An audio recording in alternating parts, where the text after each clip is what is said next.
Posso chamar a atenção do Ramos? Ô, ministro Ramos, por favor, vamos prestar atenção. Muito obrigado. O senhor gostou? Tá. Senhores, bom dia. Essa reunião é por solicitação minha ao presidente da República, porque nós iríamos apresentar isso à imprensa, que não foi apresentada, e começaram uma série de especulações sobre esse plano de retomada.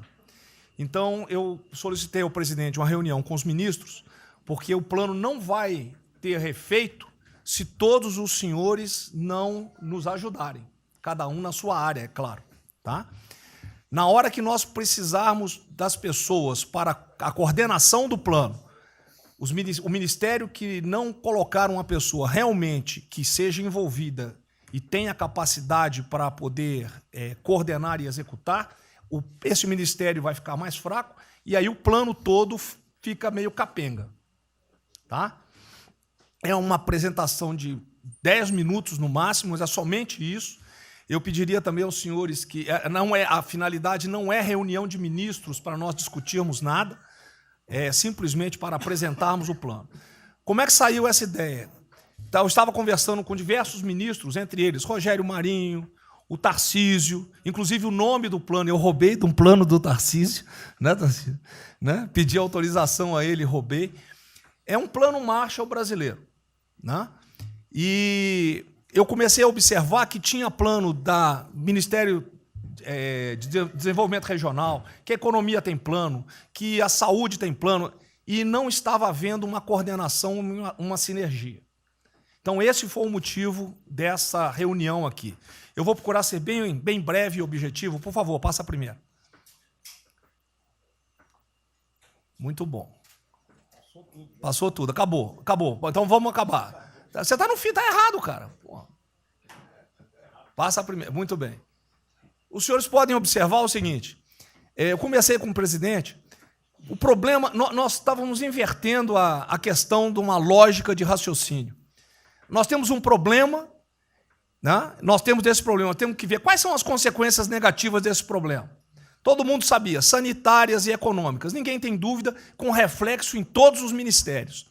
Mas o foco não é na solução do problema. O foco hoje, de uma maneira geral, é quem é o culpado. Né? E nós queremos recolocar,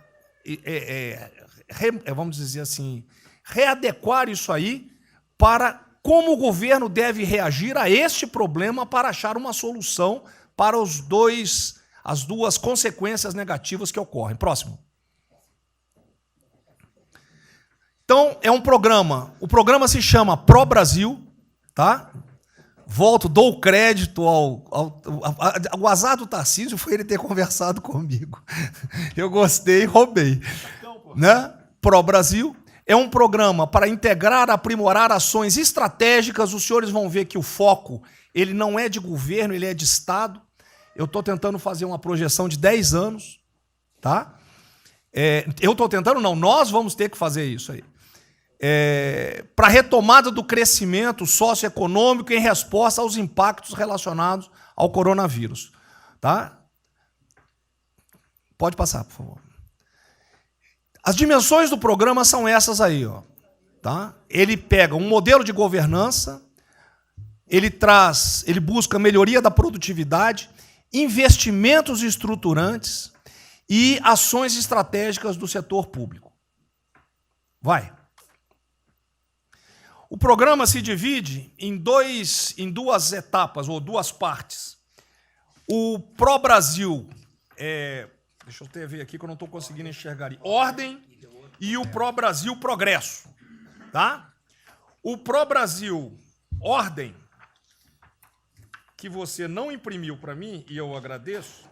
Ah, não, botou na página errada. Ele pega um arcabouço normativo, ele trata, essas são as medidas estruturantes dele. Vai ter que ter um arcabouço normativo, investimentos privados, segurança jurídica, jurídica e produtividade, melhoria no ambiente de negócios e mitigação dos impactos socioeconômicos. Na parte de investimento, ele foca em obras públicas, parcerias do setor privado. Esse programa também tem um foco na redução das desigualdades regionais. tá? Tem um foco na redução das desigualdades regionais. Ô, Cid, está com o dedo pé rápido aí. E... Só um segundo, por favor. Pode passar, por favor, Cid. Qual é a abrangência do programa? Os senhores podem observar que ele tem uma parte de infraestrutura, ele tem ações viabilizadoras e tem ações de apoio na lateral. Como é que é o nome mesmo? Facilitadoras. Então, observe, na infraestrutura, com foco particularmente nessas obras que estão paralisadas, esses investimentos que nós estamos perdendo, que estão paralisados. Ele pega infraestrutura de transporte e logística, desenvolvimento regional e cidades, pega energia, mineração, telecomunicações.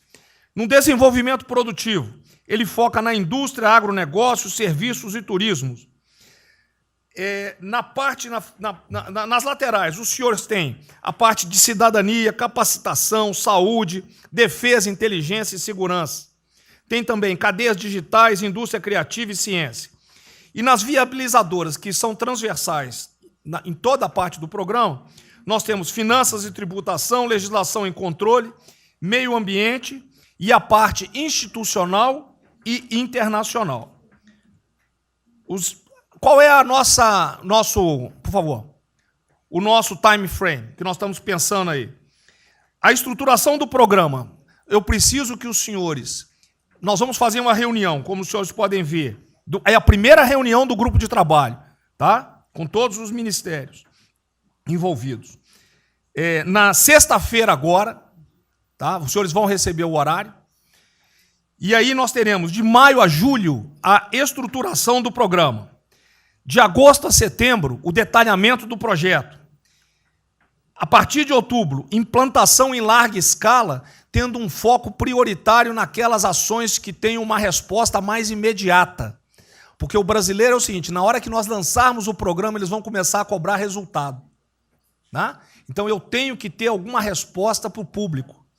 E a efetividade dos processos e monitoramento, na realidade, não está no final, ele está durante todo o processo. Tá? Passa mais um, Cid, por favor. Não, volta um. Aí. O horizonte do programa, se os senhores observarem, nós estamos pensando no horizonte, né, até 2020, na realidade até 2030. Tá? Mas uma primeira fase dele, ele é faseado até o final desse primeiro governo, mas com um planejamento que prossiga nisso aí. Esse é o foco do que o trabalho que os grupos vão ter que apresentar. Tá ok? Pode passar a última, por favor.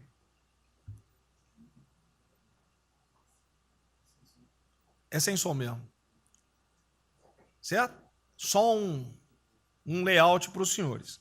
Então, na sexta-feira, eu solicitaria que os senhores, quando enviassem os representantes, esses representantes já viessem com uma noção dos programas ou do que os senhores pretendem dentro dos ministérios de vocês. Uma primeira ideia, e nós vamos partir disso para elaborar isso aí. O trabalho não será feito aqui é somente uma coordenação. Cada ministério vai fazer e nós vamos coordenar. Presidente, era só isso. Vamos dar a palavra ao Paulo Guedes, que, com todo respeito aos demais, eu acho que é o ministro mais importante nessa missão aí. Eu queria fazer a primeira observação, é o seguinte, não chamem de plano Marshall, porque revela um despreparo enorme. Não, isso aqui foi só... Então, quando se falou em plano Marshall, Pro Brasil é um nome espetacular, 10 mil. Plano Marshall é um desastre, porque revela despreparo nosso. Plano Marshall, por exemplo, os Estados Unidos podem fazer um plano Marshall para nos ajudar. A China deveria financiar um plano Marshall para ajudar todo mundo que foi atingido. Então, a primeira inadequação, a gente tem que tomar muito cuidado, é o seguinte, é o plano pró-Brasil. Não se fala plano Marshall porque é um desastre, vai revelar a falta de compreensão das coisas. A segunda coisa é o seguinte, é super bem-vinda essa iniciativa para nos integrarmos todos. Agora, não vamos nos iludir. A retomada do crescimento vem pelos investimentos privados, pelo turismo, pela abertura da economia, pelas reformas. Nós já estávamos crescendo. Voltar uma agenda de 30 anos atrás, que é investimentos públicos financiados pelo governo. Isso foi o que a Dilma fez 30 anos. Então, está cheio de gente pensando nessa eleição agora e botando coisa na cabeça de todo mundo aqui dentro. São governadores querendo fazer a festa, são, às vezes, ministros querendo aparecer, tem de tudo. E todo mundo vem aqui, vamos crescer, agora temos que crescer, tem que ter resposta imediata, porque o governo vai gastar. O governo quebrou. O governo quebrou em todos os níveis. Prefeitura, governador e governo federal. O que nós conseguimos fazer? Nós sinalizamos o contrário. Nós desalavancamos o banco público, reduzimos o endividamento, baixamos os juros e o Brasil ia começar a voar. Então, se a gente lançar agora um plano, todo o discurso é conhecido, acabar com as desigualdades regionais, Marinho, claro, está lá, são as digitais dele. É bonito isso, mas isso é o que o Lula, o que a Dilma estão fazendo há 30 anos. Se a gente quiser acabar igual a Dilma, a gente segue esse caminho. Então, eu acho o discurso bom, mas nós temos que tomar cuidado e reequilibrar as coisas. Não pode ministro, para querer ter um papel preponderante esse ano, destruir a candidatura do presidente, que vai ser reeleito se nós seguirmos o plano das reformas estruturantes originais. Então, eu tenho que dar esse recado, nós vamos estar à disposição, nós vamos ajudar tudo, mas nós não podemos nos iludir. O caminho desenvolvimentista foi seguido. O Brasil quebrou por isso. O Brasil estagnou. A economia foi corrompida, a política foi corrompida, a economia estagnou através do excesso de gastos públicos. Então, achar agora que você pode se levantar pelo suspensório, como é que um governo quebrado vai investir, vai fazer grandes investimentos públicos? Tarcísio sabe disso, conversamos sempre. Tarcísio sabe o seguinte, quanto é que você consegue, Tarcísio, passar de 5 bi para quanto? Para 15, para 20, para 30? Multiplicou por 6. Quanto é que você consegue de investimento em concessões? 250. Tá certo? Então, ó, tem 100 bilhões vindo para saneamento, tinha 100 bilhões que viriam, as 17 maiores petroleiras do mundo viriam para a nossa cessão onerosa, 100 bilhões de cessão onerosa, 100 bilhões de mineração, 100 bilhões de saneamento, 230 bilhões de concessões, 500 bilhões. Cadê o dinheiro do governo para fazer isso? Não tem. Então, quem está sonhando é sonhador. A gente aceita. Politicamente, a gente aceita. Vamos fazer todo o discurso da desigualdade, vamos gastar mais, precisamos eleger o presidente, mas o presidente tem que pensar daqui a 3 anos. Não é daqui a 1 ano, não. Tem muita gente pensando na eleição desse ano. É só a observação que eu faria. Eu estou fora de eleições municipais. Só um minutinho. A ideia aqui, ninguém falou em investimento público por enquanto. Inclusive, nós falamos ali em investimento... Falamos, inclusive, em investimentos privados. O que tem que acontecer é o seguinte, eu estou vendo o plano de toda gente, nós temos que centrar... Isso, e aí, não, a imprensa, fundamental, a economia, fundamental. Exatamente o que pode, o que não pode. Fundamental a coordenação. Até Até para não sair na imprensa o que está saindo. Porque saiu na imprensa assim, plano Marshall e economia está fora. Quer dizer, alguém foi para a imprensa e falou, ó, vê um plano Marshall aí e a economia está fora. Quer dizer, enfraquecer o nosso discurso no momento desse é uma tolice, é um atentado contra nós mesmos. Espera um pouquinho, dá licença um pouquinho. Questão da imprensa. Eu acho que eu resumi hoje na frente do Palácio em 20 segundos. Eu não vou falar com vocês, que vocês vão deturpar, vocês inventam e potencializam. Tem que ser o papel de cada um. Não pode um sair daqui no cantinho, foi mais ou menos isso. Não pode falar nada, tem que ignorar esses caras, 100%. Senão a gente não vai para frente. A gente está sendo pautado para esses pulhas, o tempo todo jogando um contra o outro, até a Tereza Cristina contra mim, quem diz? Apaixonar pela Tereza Cristina, jogo ela contra mim, o tempo todo. Tá? Então, se a gente puder falar zero com a imprensa, é a saída. Bom, eu vou ser muito rápido aqui, general. Primeiro, parabéns. É fundamental esse processo de coordenação e de centro de governo. Nós precisamos ter isso cada vez mais aprofundado e com melhor qualidade. Segundo, eu quero, não precisa, mas eu quero me somar a essa visão do ministro Paulo Guedes, porque, vamos lá, nós recebemos o governo com 36 mil obras paradas. Oriundas da onde? Do PAC. Só para lembrar. O Abraão tem não sei quantas mil creches. 3 mil creches paradas que somam nessas 36. Então, o que nós trouxemos para o Brasil e como é que nós começamos o ano, e eu vou lembrar, presidente, o senhor sempre disse, é muito triste ver um brasileiro chegar no exterior e ser recebido com o manto da desconfiança. Pois nós passamos, Paulo Guedes, o ano todo, Tarcísio, Tereza, Bento, o nosso ministro Marcos Pontes e outros, andando pelo mundo e fazendo o quê? Vendendo o Brasil. Terminamos o ano, lembra do número, 482 bilhões de investimentos para os próximos 20 anos. Uma boa parte, mineração, petróleo, por aí vai. Recebemos 90 bilhões de bônus de outorga. Nós temos 10 bilhões de dólares do governo da Arábia Saudita que precisa definir onde é que vai botar. Mas o príncipe autorizou. São 50 bilhões de reais, a dinheiro de hoje. Então, eu tenho convicção de que nós temos que continuar fazendo o que a gente vinha fazendo. Ou seja, aprofundando a participação da sociedade. Nós temos uma coisa emblemática aqui, que é a Lei da Liberdade Econômica, que pela primeira vez na história do Brasil, desde que o Brasil é Brasil, o cidadão diante do Estado tem razão até que o Estado prove ao contrário. Foi isso que fez os americanos, que há 200 anos atrás eram muito mais pobres do que nós, ser muito mais ricos do que nós. Então, o aprofundamento são sim das reformas, é sim ousar e ter uma reforma tributária que baixe imposto no Brasil, reduz a carga tributária, estou falando sério. A gente nunca discutiu isso entre nós, mas isso tem que caminhar para isso. Por quê? Porque aí nós damos fôlego à iniciativa privada para que ela faça o que tem que fazer e nós vamos ser mediadores desse processo, apenas. E sinceramente, eu acho que todo o nosso esforço nos próximos dias tem que ser como é que nós mantemos a nossa linha, porque nós terminamos o ano, ministro Ernesto, ministro Tarcísio. O senhor foi recebido na Federação das Indústrias Alemãs com um slide que mostrava a 163 com os caminhões atolados e a 163 pavimentada.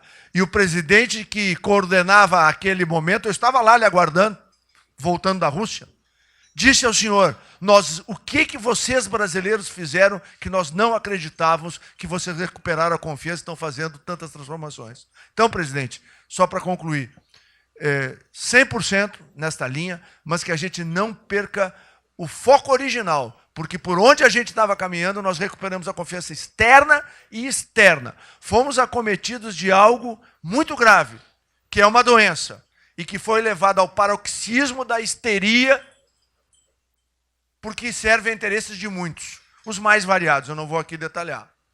Mas, sinceramente, temos que rapidamente voltar ao que nós estamos fazendo, porque nós estamos no caminho certo, e a prova disso é que todo mundo voltou a olhar o Brasil com respeito. Bom, eu vou partir do princípio que todos que estão aqui são bem intencionados e querem o bem do Brasil.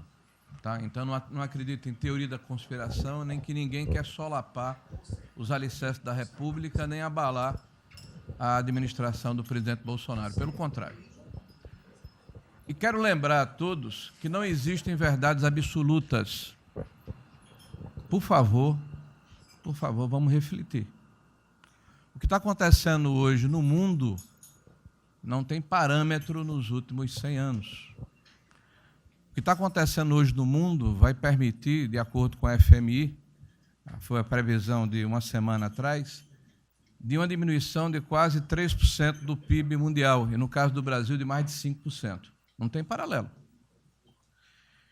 Em situações extraordinárias, remédios extraordinários de forma circunstancial.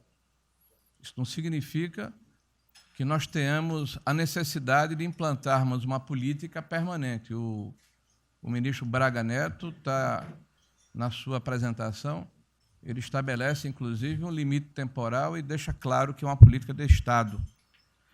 O que eu peço é que nós tenhamos aqui as mentes abertas e que os dogmas, quaisquer que sejam eles, presidente, sejam colocados de lado nesse momento.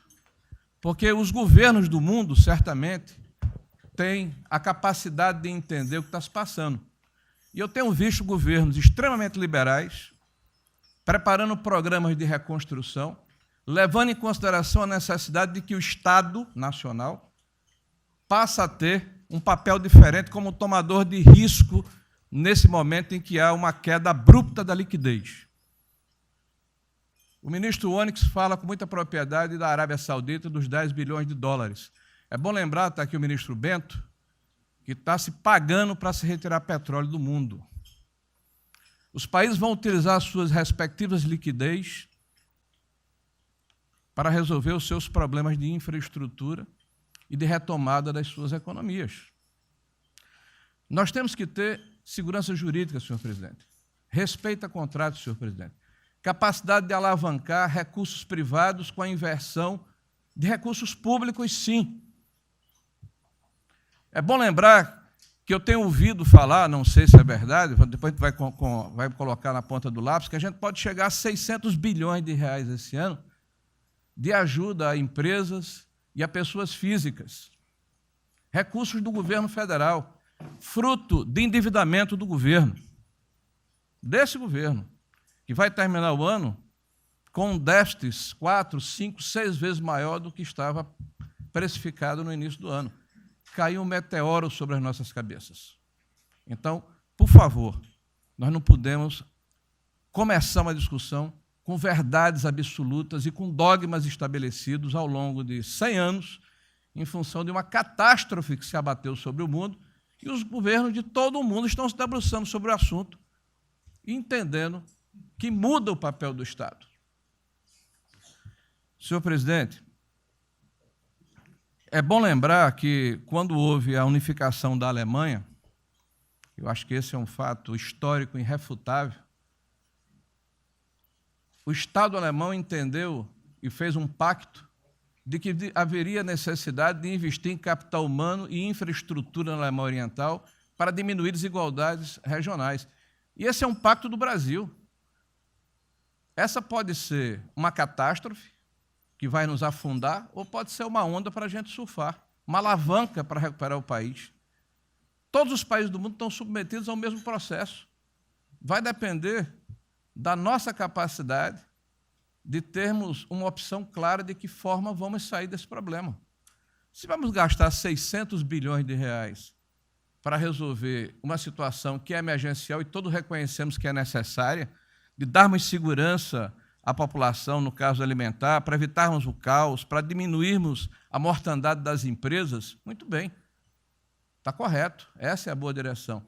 Por que não 5%, 6%, 7% desse total, 10% desse total, em obras de infraestrutura?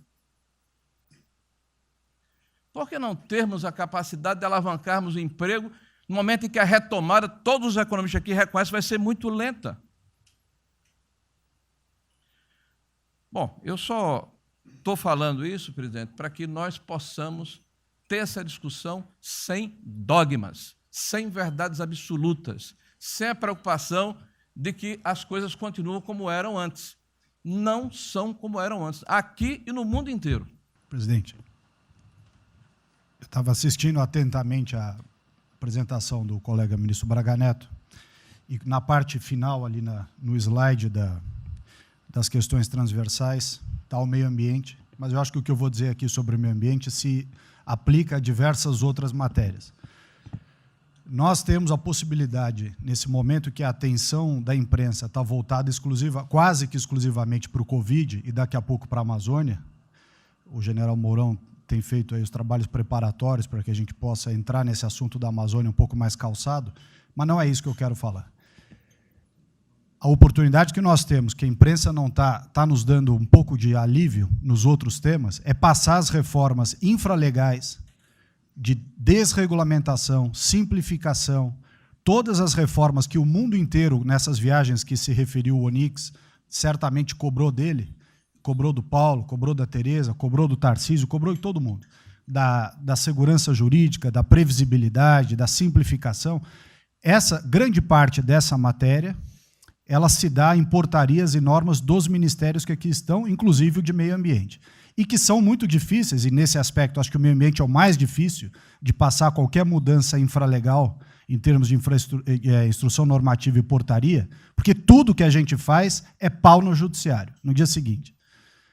Então, para isso precisa ter um esforço nosso aqui, enquanto estamos nesse momento de tranquilidade no aspecto de cobertura de imprensa, porque só fala de Covid, e ir passando a boiada, e mudando todo o regramento, e simplificando normas, de IFAM, de Ministério da Agricultura, de Ministério do Meio Ambiente, de Ministério disso, de Ministério daquilo. Agora é a hora de unir esforços para dar de baseada a simplificação de regulatório que nós precisamos, em todos os aspectos. E deixar a AGU, o André não está aí, né?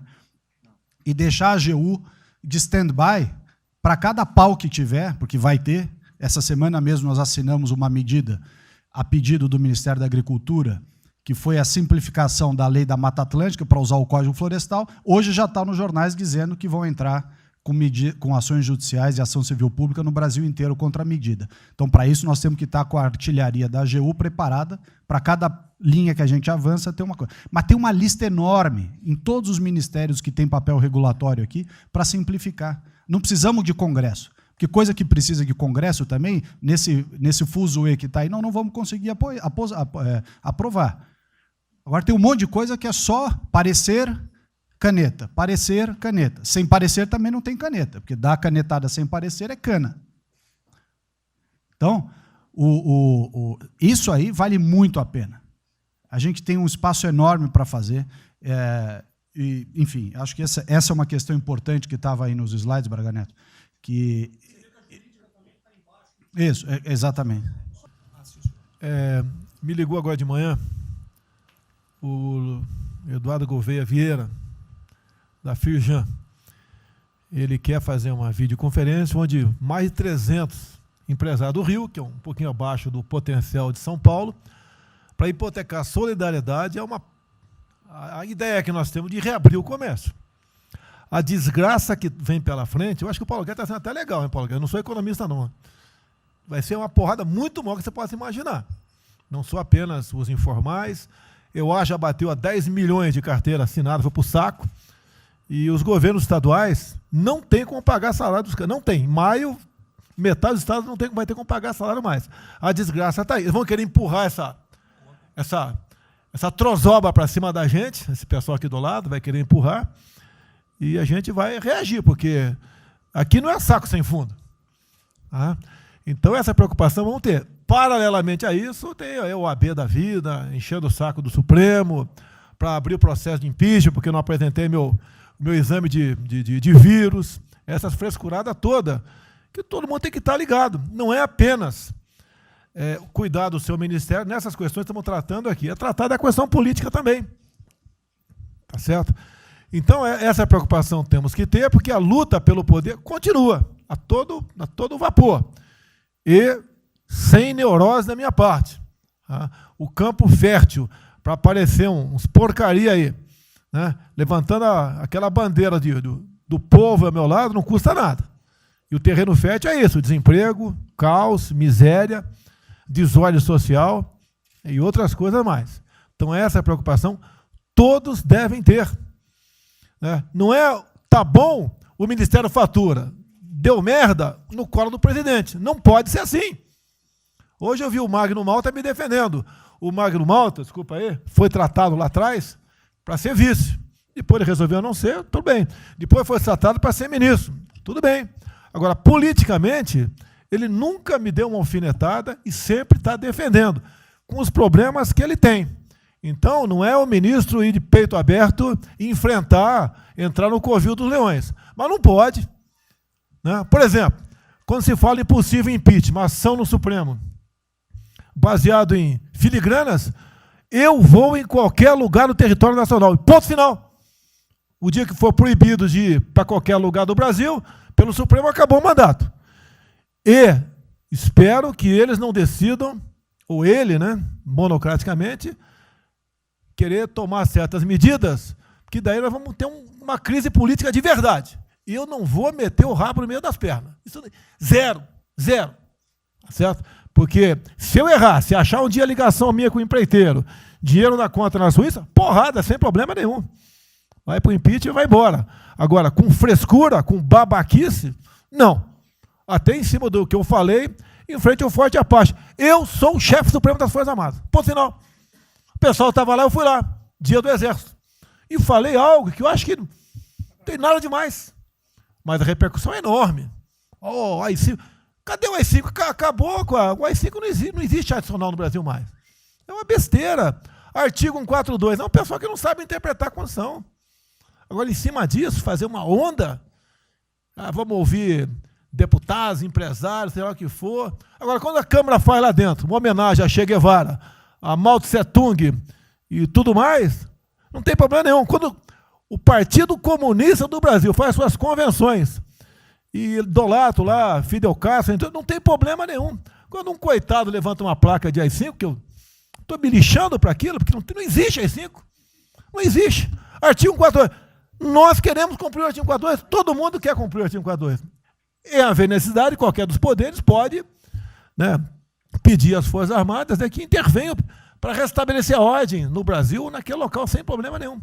Agora, todos, né, têm que se preocupar com a questão política, e a quem de direito, tirar a cabeça da toca, porra. Não é só ficar dentro da toca o tempo todo, não. Estou bem, estou cuidando da minha imagem, a minha imagem está aqui, eu sou bonitinho, e o requisito explode. Não, tem que fazer a sua parte. Então é isso que eu tento falar com você, que depois de um certo momento, onde chegar a cabeça dessas pessoas, fica difícil voltar atrás. Daí querem uma crise, é uma crise. Não tenho amor por esse mandato, por a cadeia de presidente. Zero, zero. Não vou provocar ninguém. E assim como a defesa faz uma nota muito boa, dizendo que vai cumprir a Constituição, liberdade, 10, e não aceita golpe, 10, também não aceita o contragolpe dos caras, porra. Vai deixar alguns malucos aí, que a gente sabe quem são, ficar aí naquela fervura de o presidente é irresponsável, ele é maluco, ele é genocida. Não é assim. Não o que vale para um lado, vale para o outro. O que não vale para um lado, não vale para o outro. Essa é a nossa preocupação que devemos ter. Com isso que está aqui, o pró-Brasil, mas também com a questão política. Se nós começarmos a falar com propriedade, e tem muita gente que fala muito melhor do que eu, e tem um conhecimento muito melhor do que eu, tem que falar, pô, discretamente, mas tem que falar, para não deixar subir a temperatura, que é só porrada o tempo todo em cima de mim. E vou continuar indo em qualquer lugar do Brasil, ponto final, é problema meu. Tá certo? Se eu não tivesse direito de ir e vir, prefeitinho lá do fim do mundo, um jaguapoca de um prefeito, manda prender. Tem que a justiça se posicionar sobre isso, porra. Tem que se posicionar sobre isso abertamente. Não admitimos prisão por parte de prefeitos e o decreto. Tem que falar, não é ficar quieto. E aquele direito aqui, e todos os ministros têm que falar isso aí, não é só a justiça. Todos têm que falar. Não é ficar, toca o barco não e vamos em frente. Tá? Então é isso que eu apelo a vocês, pô. Essa preocupação, acordem para a política e se exponham. Afinal de contas, o governo não só. E se eu cair, cai todo mundo. Agora, se tiver cair um dia, vamos cair lutando, uma bandeira justa, não para uma babaquice de exame antivírus, pô. Pelo amor de Deus, pô. Tá? Eu, até já bem claro, de uns 8 anos para cá, quando pedia farmácia de manipulação, um remédio qualquer, eu falava com o médico. Bota um nome de fantasia, porque se for o meu nome para lá, como sempre foi um cara manjado, né, tem 3, 4 que vão manipular lá o medicamento, pode me envenenar, pô. E assim é a mesma coisa a questão do vírus, entre outros.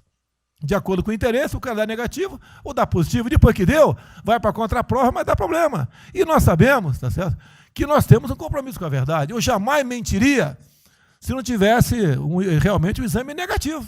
Jamais eu mentia negativo, deu positivo, vice-versa. Jamais. A verdade é acima de tudo. Então, é o apelo que eu faço a todos que se preocupem com política para não ser surpreendido. E eu não vou esperar o barco começar a afundar para tirar água.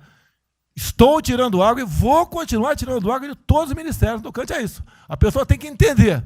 Se não quer entender, paciência, pô. E eu tenho o poder e vou interferir em todos os ministérios, sem exceção. Nos bancos eu falo com o Paulo Guedes, se tiver que interferir. Nunca tive problema com zero problema com o Paulo Guedes. Agora, os demais, eu não posso ser surpreendido com notícias. Pô, eu tenho a PF que não me dá informações. Eu tenho as inteligências das Forças Armadas que não têm informações. A BIM tem seus problemas. Tem algumas informações. Só não tenho mais porque está faltando, realmente, temos problemas. Aparelhamento, etc. Mas a gente não pode viver sem informação. Quem é que nunca ficou atrás da porta ouvindo que seu filho ou sua filha está está comentando. Tem que ver, depois que ela engravida, não adianta falar com ela mais. Tem que ver antes. Depois que o moleque encheu os cornos de droga, não adianta mais falar com ele, já era. E a informação é assim. Eu estava vendo, estudando no fim de semana aqui, como é que o serviço chinês secreto trabalha nos Estados Unidos. Qual a preocupação nossa aqui?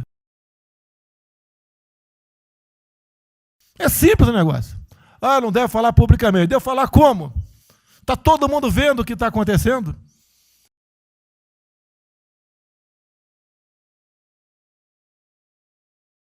Tudo bem. Tá. Você tira do porra, tu não tira.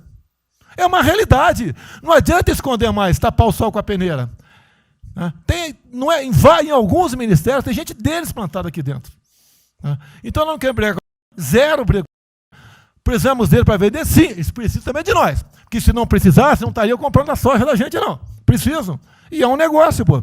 E devemos aliar com quem tem alguma afinidade conosco, para a gente poder fazer valer a nossa vontade naquele momento. Não adianta se esconder aqui, depois tem um problema, daí liga para o tio, e fala, pô, cara, você me ignorou até hoje?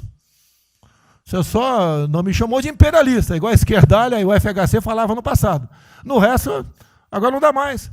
Então, essa é a preocupação que temos que ter, a questão estratégica, que não estamos tendo. E me desculpe, o serviço de informações nosso, todos, são uma vergonha, que eu não sou informado. E não dá para trabalhar assim, fica difícil. Por isso, vou interferir. E ponto final, pô. Não é ameaça, não é uma extrapolação da minha parte, é uma verdade. Como eu falei, né? Dei os ministérios para os senhores, o poder de veto.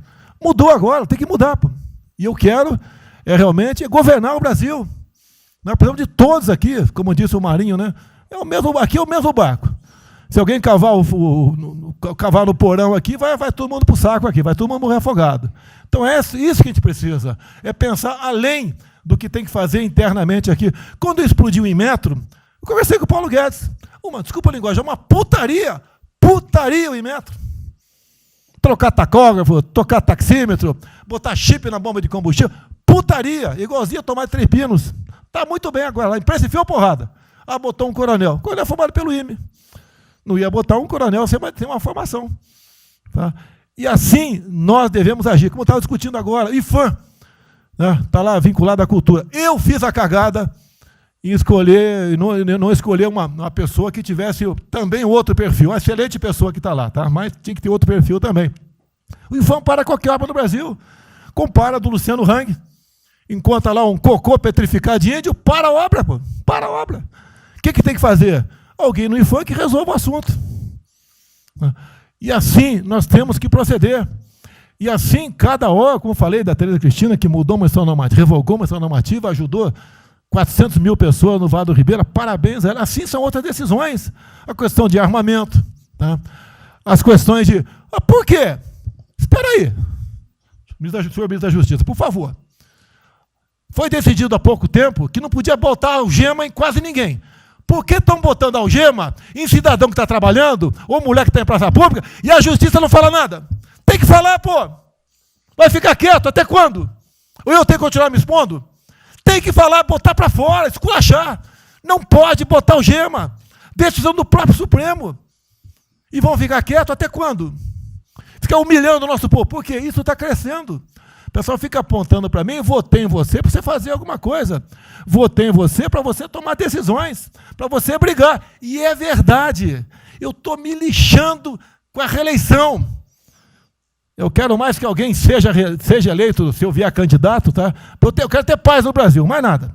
Porque se for à esquerda, eu e uma porrada de vocês aqui tem que sair do Brasil, que vão ser presos. E eu tenho certeza que vão me condenar por homofobia. 8 anos por homofobia. Daí inventam o racismo, como inventaram agora para o Von Traub. Desculpa usar bafo. Puta que eu pariu. O Von Traub pode ter falado a maior merda do mundo, mas racista? Vamos ter que reagir, pessoal. É outra briga. Tem que ser um governo com altivez.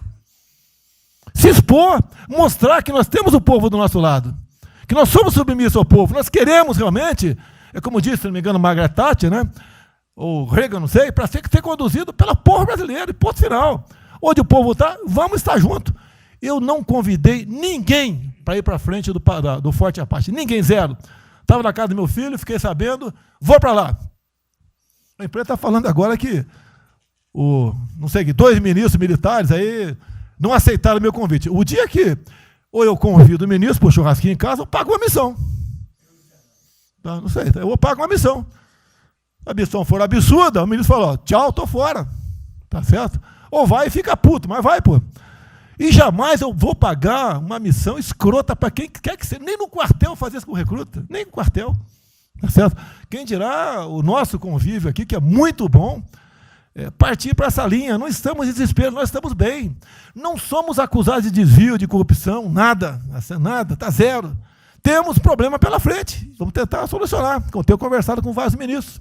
E vamos solucionar, porque o destino do Brasil está na mão desse grupo privilegiado que está aqui.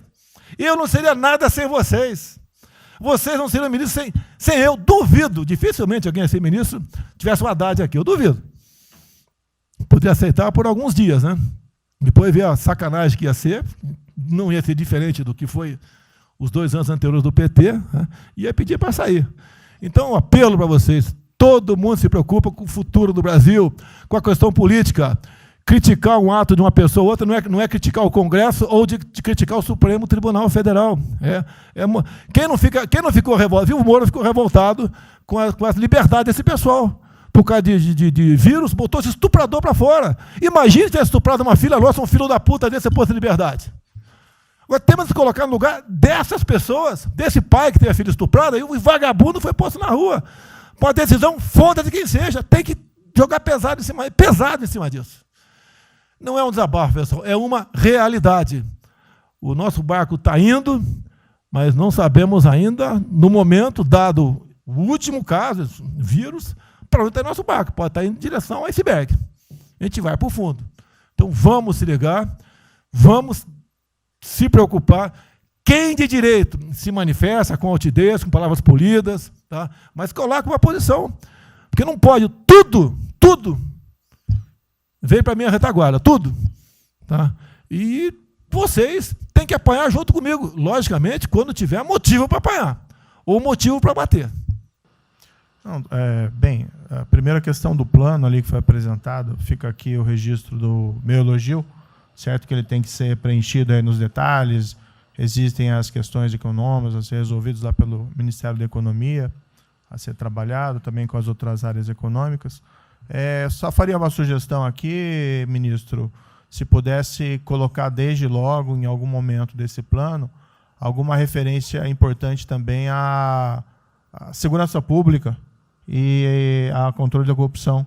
Foram 2 temas centrais, né, nas últimas eleições, e são 2 temas que, embora, é claro que o plano vai ficar sujeito aí ao detalhamento necessário, mas acho que é importante ter uma referência inicial para não parecer que nós estamos descurando desses aspectos específicos. Nós não entramos em detalhes, porque isso aqui, o senhor viu que todos os ministérios praticamente estão dentro, isso aí, para mim, viria no detalhamento do Ministério.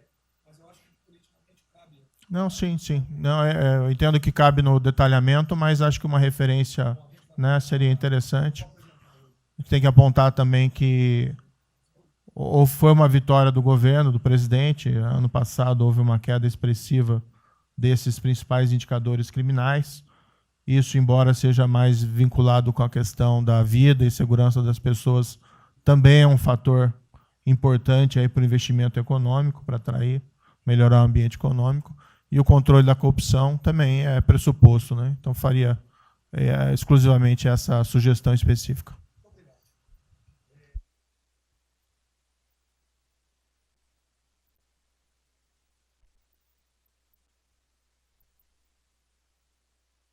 Para a gente começar a falar do dia seguinte, o próprio ministro Guedes, nas discussões que temos tido nas últimas semanas, tem nos orientado, o BNDES foca na reconstrução, foca no dia seguinte, porque a crise de saúde vai demorar alguns meses e a reconstrução muito mais meses do que isso. Então, é muito oportuno a gente já começar a discutir isso. Segundo, aqui eu subscrevo as palavras do ministro Salles, o que a gente tem observado nos projetos e concessões e etc., uma parte crítica, essa legislação ou funcionamento da máquina pública. É um momento muito oportuno para a gente aproveitar isso, e isso faz uma baita diferença no preço de um projeto, na velocidade, faz muita diferença. Então, subscrevo aqui as palavras do ministro Salles. E, por último, ministro, quando eu assumi o banco em julho, o banco estava montado como uma fábrica de empréstimo, e o banco, durante 15 anos, foi uma fábrica de empréstimo. De julho até hoje, a gente fez uma reestruturação completa no banco, montando o que eu acredito hoje ser já o maior banco de investimento do Brasil em pessoas, e um banco de investimento de serviços focado em planejamentos econômicos setoriais e estruturação de projetos. Tá? O banco já está atuando dessa forma. Temos um vasto conhecimento setorial, um vasto conhecimento de planejamento, já está rodando a contento, e esse BNDES de hoje se parece muito mais com o BNDES de 20 anos atrás, que era o BNDES que planejava e estruturava esses projetos para o Brasil. Então, eu queria colocar aqui à sua disposição, que nos usa, estamos a serviço. Então, o que o senhor achar adequado e razoável, tanto no fornecimento de informações, mas como também nesse planejamento, na coordenação, temos já um modus operandi, uma estrutura que é plug and play. Se o senhor quiser usar, já está pronta para rodar para esse tipo de mapeamento e estruturação de projeto. Então, por favor, sinta-se bem à vontade de nos usar integralmente aqui na coordenação desse projeto, caso o senhor entenda adequado. Tá?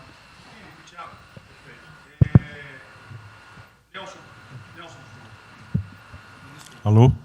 Bom, estou chegando aqui, então é importante que eu coloque para vocês como é que a gente vai trabalhar. Né? A saúde ela é fundamental, porque enquanto a gente não mostrar para a sociedade que a gente tem o controle da doença, da saída dela, qualquer tentativa econômica vai ser ruim, porque o medo vai impedir que você trate a economia como uma prioridade. Então, controlar a doença hoje é fundamental. E controlar a doença não significa que a gente vai curar a doença em uma semana, mas que a gente não é um barco à deriva e que a gente tem uma estratégia para trabalhar essa doença. Né? Então, são 3 coisas que a gente vai trabalhar. Primeiro, a informação, para entender o que é a doença, qual é a evolução dela, como é que está a infraestrutura para cuidar da doença. Porque um dos grandes problemas que a gente tem hoje, se a gente olhar o Brasil hoje, ele é um dos melhores países em número em relação à mortalidade. O que assusta é você ver que o hospital não consegue atender, a gente no frigorífico, a gente que está abrindo cova em algum lugar para enterrar, e isso traz medo. E o medo impede que qualquer outra atividade tenha sucesso. Porque enquanto isso não for sanado, o restante vai ter muito pouca chance de ser comprado pela sociedade. A segunda coisa é estruturar a operação de cuidado. Então, a gente vai investir em logística, vai investir na parte de compra e tentar melhorar o processo. Por quê? Porque se eu tiver os hospitais funcionando, eu vou ter os pacientes tratados, eu não tenho a sensação da crise, o medo melhora e o restante pode entrar. E a terceira coisa é a gente deixar claro um programa de saída do isolamento, do distanciamento. Não é que vai sair amanhã, mas a gente tem que ter um planejamento. Porque aí a gente realmente mostra que a situação está na nossa mão. Pode ser que demore um pouco, mas a gente está controlando esse processo, que a gente não está sendo um barco à deriva. Então, basicamente, eu queria falar para vocês, essa é a forma como a gente vai tratar, e a gente vai estar interagindo com todos os ministérios que forem necessários para que isso aconteça da forma mais rápida possível. Basicamente é isso, e prazer estar aqui com vocês. Ontem eu liguei para o diretor-geral da Polícia Rodoviária Federal. Chegou ao meu conhecimento uma nota que era dele sobre o passamento de um patrulheiro. E ele enfatizou que era Covid-19. Eu liguei para ele. Por favor. O que mais? Ele era obeso, era isso, era aquilo. Bem, tinha... Como é que é? Comorbidades. Comorbidades. Mas ali na nota dele só saiu Covid-19.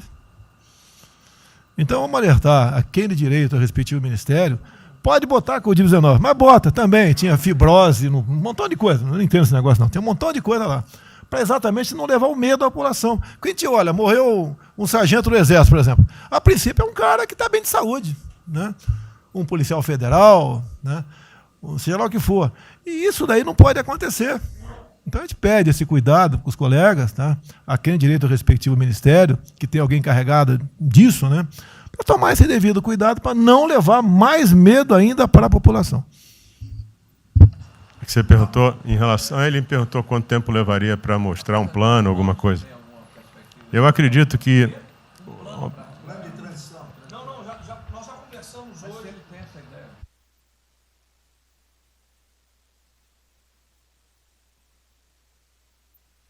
A gente está trazendo um reforço para poder acelerar esse processo, porque, na verdade, a gente está correndo contra o tempo. Enquanto a gente não conseguir controlar a percepção que a gente hoje tem condição de cuidar das pessoas, vai ser difícil, né? E o problema da doença é que você pega um sistema que, se você fala em eficiência, os hospitais têm que ser eficientes. Então, quando você fala em eficiência, você vai quase no limite do cuidado. Você não tem sobra, você não tem gordura. Quando você pega uma doença que chega, que é muita gente ao mesmo tempo, você não consegue ter agilidade para preparar o sistema para cuidar dela. E a gente tem um problema adicional que a gente tem que tomar cuidado, que é o seguinte: como você tem os hospitais com pouca... Você tem muita gente falando de Covid, mas os hospitais estão diminuindo muito o atendimento, o que significa que eles vão ter problema financeiro. Se isso prorroga, esses hospitais vão ter cada vez mais dificuldade, você vai poder ter um hospital mais sucateado, um hospital fechado. O que está acontecendo hoje? Vamos botar em números hoje, que a gente tem 4 milhões de pessoas hoje com a Covid. O Brasil hoje tem 212 milhões de pessoas. Tem 208 milhões que não estão tendo a atenção necessária. Então, você tem câncer, cardiovascular, isso tudo está represado, é demanda reprimida. Quando você controlar a Covid, o não Covid vai chegar com tudo. E você pode pegar uma estrutura sucateada. Aí você só vai transferir o problema de medo, que vai ser o medo da Covid para o medo da não Covid. Então, a gente tem que estar preparado para isso tudo. Então, não é só trabalhar o curtíssimo prazo, a gente tem que preparar para essa segunda fase que vai chegar também. Isso tudo a gente está fazendo, só para vocês saberem que a gente está pensando nisso tudo, só para vocês saberem que está tudo trabalhado.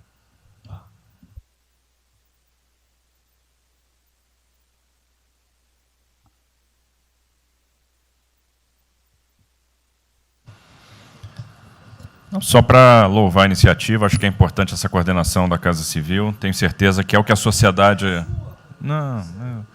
A sociedade espera isso de nós. A boa notícia é que a gente vem conversando com os investidores, eles estão interessados no nosso programa de concessão. É claro que a gente vai ter que ajustar alguma coisa nos projetos em função da percepção do nível de risco, e a gente vai fazer isso calibrando taxa de retorno, monitorando melhor agora a questão da demanda, né, reestimando demanda nos projetos, mas a gente tem certeza que os projetos vão sair. Qual o cuidado que a gente tem que ter? A gente fala em 250 bi de investimentos, só que concessão funciona o seguinte: o que a gente contratar agora vai gerar investimento em 2023, 2024. Não é imediato. E a gente vai precisar de fazer alguma coisa imediata. E aí tem que ter a inteligência, porque também não adianta. Ministro Paulo, me dá lá 30 bi por ano. Eu não vou gastar, eu não vou usar. Eu não vou ter condição de usar isso. Né? Porque nos períodos áureos lá, que a gente executou mais, a gente consegue ali ter uma capacidade operacional de executar 13, 14 bi, não mais do que isso. E a gente já tem 8 de orçamento por ano. Então, no final das contas, a gente fazendo as contas e vendo o que nós já temos de projeto pronto, o que é necessário, que agrega valor imediato.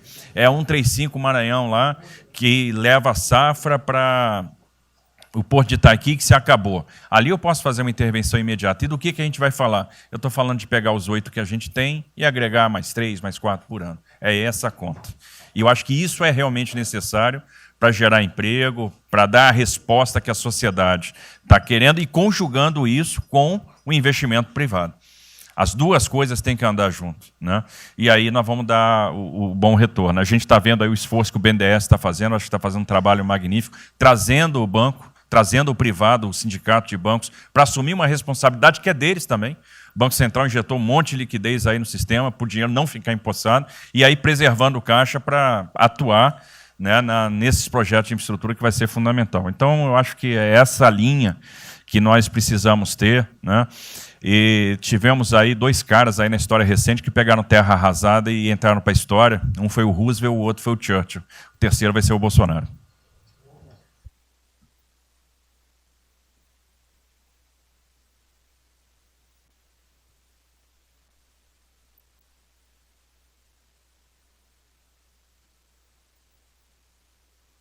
São só 5 pontos muito rápidos. Primeiro, presidente, o maior programa da história do mundo de inclusão social, digital, que nós estamos fazendo nesse governo, pessoas que tomavam dinheiro a 25% ao mês. Quer dizer, todos os ladrões lá, PT, PMDB, PSDB, aquela ladroagem toda, 25% ao mês. E ninguém se indigna. Esse governo que se indignou, o governo dos liberais. Então, assim, acho que a gente está com um problema de narrativa. Hoje de manhã, por exemplo, o pessoal da Band queria dinheiro. O ponto é o seguinte, vai ou não vai dar dinheiro para Bandeirantes? Ah, não vai dar dinheiro para Bandeirantes? Passei meia hora levando porrada, mas repliquei. E falei, olha, vocês estão em casa? Eu tenho 30 mil funcionários na rua. Não tem esse negócio, essa frescurada de home office. Eu já visitei 15 agências. E você em casa? Aí o pessoal ficou um pouco mais calmo. Quer dizer, eu posso ter 30 mil brasileiros nas agências lá. Sabe quantas pessoas a Caixa está pagando hoje? 7 milhões de pessoas. E todo mundo em home office. Que porcaria é essa? Desculpa o meu ponto, presidente. Quando o senhor falou, pô, eu vou me emocionar. O Luiz Lima, que nadou com meu pai, foi atleta olímpico, teve a esposa e a filha de 14 anos presa ontem, num camburão. Que porra é essa? Desculpa. Que porra é essa? O cara vai pro camburão com a filha. Se fosse eu, ia pegar minhas 15 armas e ia dar uma... Eu ia morrer. Porque se a minha filha fosse pro camburão, eu ia matar ou morrer. Que isso? Estava nadando, é uma atleta olímpica. Você tira a pessoa está nadando com 14 anos. Eu tenho uma filha, Maria, de 14 anos. Se a minha filha fosse para o camburão, ou eu matava ou eu morria. Que isso? E a esposa do Luiz Lima nem usou o fato de ser esposa de um deputado federal. Mas ela assim, foi calada e saiu calada. E aquele governador roubando para a direita, para tudo quanto é lado. Então o governador rouba, aí ele sai prendendo todo mundo e fica tudo isso por isso mesmo. Aí a gente faz o maior programa da história da humanidade de inclusão de pessoas que recebiam 25% ao mês, cobravam. PSDB, PT, PMDB, aquele grupo todo. Na hora de privatizar, todo mundo, porra, com 200 milhões, 300 milhões, porra. Tem vice-presidente da Caixa que eu expulsei, dos 120, 105 eu tirei. E se o senhor precisar, obviamente, o meu chefe é o ministro Paulo Guedes, ele decide. Não tem problema. Inclusive, porque o que acontece é o seguinte, se roubar, eu vou ligar para o ministro Moro para prender. Agora, se precisar de uma diretoria não sei o quê, desde que sejam honestos, o ministro Paulo Guedes é que decide, etc. Mas dos 120 eu tirei 105. E na Caixa não tem desonestidade, até onde eu saiba. Mas, assim, eu acho que a gente está levando muita porrada, presidente. E, de novo, não estou dizendo de ninguém daqui, não. Só leva porrada. Agora, tem um limite. Desculpa, todo lugar que eu vou, as pessoas normalmente são educadas. Mas a paciência chega num limite, obviamente não dessa maneira, eu acho que tem um ponto. Nós estamos emprestando 154 bilhões de reais, mas só um ponto que eu acho importante. Tarcísio é super meu amigo e ele é muito esperto. Qual que é o grande ponto que a gente tem que evitar? O cara que está quebrado, já estava quebrado antes e quer a nossa molezinha. Então, assim, claramente tem que ajudar, e eu concordo. Tanto que nós emprestamos 43 bilhões de reais para o segmento imobiliário. 1,5 milhão de pessoas deixaram de ser demitidas. Agora, não é para todo mundo, não. Aquela empresa que já estava quebrada antes, por que a gente vai dar molezinha? Então, este ajuste fino é importante, os bancos têm que fazer. Por quê? Último ponto que eu falo. Já estou sendo processado também, vamos nós dois juntos para a cadeia, por causa do auxílio emergencial. Sabe o que tem? Tem gente do TCU dizendo que a gente está ganhando muito e tem gente dizendo que a gente está ganhando pouco. Ferrou. Ou seja, tem gente querendo me prender porque está dizendo que a gente está ganhando muito. E tem gente querendo me prender, que são aqueles caras lá que estavam antes, dando pouco. Vou acabar sendo preso, mas o que a gente não vai fazer? Deixar 30, 40, 50 milhões de pessoas passarem fome. Então, é só o meu recado dizendo o seguinte, a Caixa, o banco de todos os brasileiros. Poxa, a gente está com 30 mil pessoas. Eu passo ligando, 45 pessoas na Caixa tiveram coronavírus. 2 faleceram, um, na verdade, com 70 anos, que já estava aposentado, e outro. A pessoa, eu chorei mais do que a pessoa, a mãe. Uma pessoa em 30 mil que estão o dia inteiro. E eu já falei para minha esposa, se tiver qualquer coisa, eu vou tomar 1 litro de hidrocloroquina, aquelas coisas todas. Então, assim, eu acho que a gente está, só o último ponto, numa questão de histeria coletiva. Quer dizer, eu posso ter 30 mil funcionários da Caixa pagando 7 milhões hoje, 2 milhões na segunda, ontem a gente abriu 800 agências, vamos abrir no sábado, no domingo, 2 horas antes. Então, o que a imprensa quer? Que você pague e dane-se os funcionários da Caixa. Mas se morrer 2, Jornal Nacional, presidente Bolsonaro e presidente Pedro, irresponsáveis porque abriram. A gente só vai levar porrada. Agora, realmente, meu ponto é, É inaceitável, foi a primeira vez que aconteceu. Eu conheço a Milene Comini, atleta olímpica. Quer dizer, um atleta olímpico, a esposa atleta olímpica, a filha de 14 anos no camburão. Eu não sei se eles botaram atrás ou no meio. E aí você solta estuprador, então acho que realmente tem uma questão. E, de novo, eu quero só reforçar uma coisa. O ministro Moro, em um dia, resolveu um problema muito importante. Muito obrigado, ministro. O que aconteceu? Os guardas, né, os que ficam dentro da agência, não poderiam, pela legislação, ir para fora. O que aconteceu? O ministro, em 5 horas, resolveu o problema. Então, nos próximos 90 dias, os atendentes da Caixa Econômica Federal, os guardas, vão poder ir para fora para ajudar a fila. Né? Ou seja, porque tem uma fila, tem 250 agências que tem 500 pessoas na fila. E aí, com a ajuda do ministro Moro da Polícia Federal, eles emitiram uma portaria. Então, só para finalizar, quero agradecer, ministro, porque só o registro aí, esse até foi fácil resolver, foi a Polícia Federal que resolveu.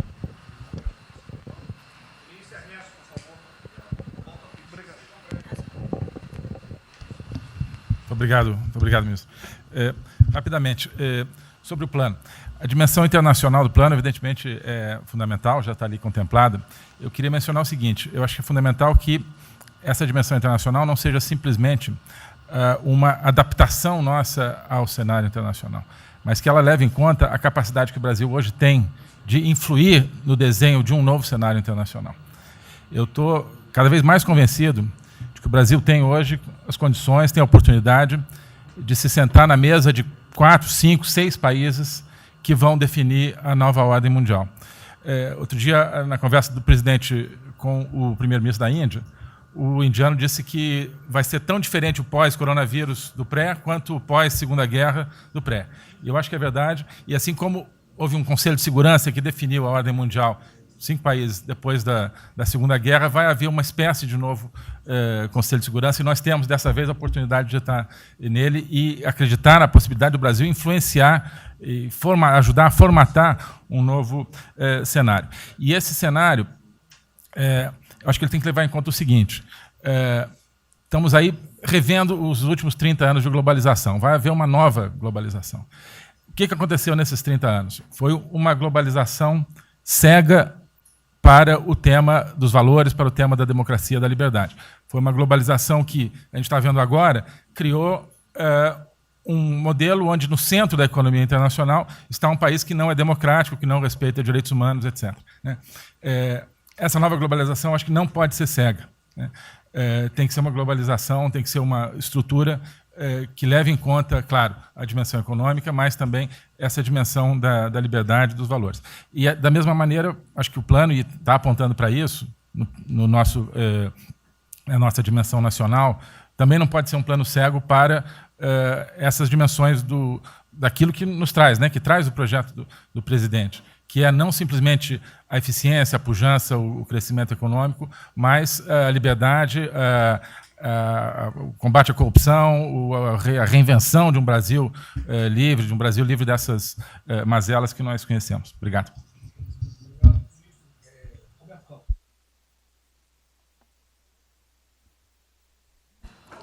Não, é bem rápido. Eu só vou voltar numa história. Vou voltar aqui numa história breve, que é lembrar que no fim do governo Dilma a taxa de juros era 14,5%, a curta, mas a taxa longa era 20%. E aí, quando a gente olha o que aconteceu e o que proporcionou a taxa de juros cair, é interessante, porque teve um dia, 18 de agosto, que saiu uma manchete no jornal que todos os elementos apontavam que ia ter o teto de gastos. Naquele dia, a curva de juros longa começou a cair e foi quando depois o presidente do Banco Central anterior começou a cair os juros. Ele caiu os juros até o nível de 6,5%, estabilizou, teve a incerteza das eleições, com a incerteza do PT poder voltar, a taxa piorou. Depois, curiosamente, quando o mercado entendeu que ia ter a Previdência, foi quando abriu espaço para cortar os juros novamente. Então, a razão dos juros ter ido de 14,5%, ou 15%, ou 20% para o que está hoje foi o fato da sociedade, do mercado, ter entendido que o governo ia ter disciplina em relação às contas públicas. Isso a gente não pode esquecer. Tá? Se me permite, Roberto, então você está dizendo aí que não só a Selic, bem como a taxa longa, nós devemos basicamente a PEC do teto, é isso? Isso. Estou dizendo exatamente isso. e depois também a Previdência. Então, dito isso, eu acho que é importante a gente passar essa mensagem. Um outro tema só, em relação ao plano, 3 pontos só que eu acho importante. A gente tem feito reuniões entre os banqueiros centrais de vários países do mundo quase todas as semanas. E eu acho que tem 3 pontos que são importantes. Primeiro, existe um consenso hoje que o mundo privado está com muito medo de tomar risco. Então, que não vai ter como ter uma saída rápida sem que o governo não entre de alguma forma tomando risco, porque o mundo privado está com medo de tomar risco pelo fator medo, que é o fator que o doutor mencionou, que eu acho que é muito importante. Se amanhã você permitir todo mundo ir no estádio de futebol ver um jogo, será que todo mundo vai sair de casa e vai? Qual é o fator medo? E o fator medo é interessante, porque quanto mais informação você tem, mais medo você tem, porque a mídia joga medo. Então, você tem hoje uma classe mais alta que tem mais medo que a classe mais baixa, exatamente porque eles têm mais acesso à informação e a informação é enviesada. Então, o primeiro ponto é esse tema de tomar risco. O segundo ponto, rápido, é um tema que eu acho que está muito crescendo também, está crescendo bastante, que é a análise, que a gente chama de análise intertemporal. Quando você faz uma ajuda, quando o governo faz um gasto, geralmente acontece 2 coisas. Ou você bota fundo perdido, ou seja, esse gasto não vale nada, e aí vai ter um reflexo na economia, na taxa de juros, ou as pessoas exageram e falam, não, esse gasto vai ser multiplicador. Provavelmente não é nenhuma coisa nem outra. O que eu acho que falta de analisar os gastos do governo é o quanto desse gasto que eu recupero lá na frente, via preservar emprego, via manter uma empresa viva que ia morrer. Então, eu acho que falta análise completa do gasto. O gasto nunca é fundo perdido. Também ele nunca é muito multiplicador, ele é um meio do caminho entre uma coisa e outra.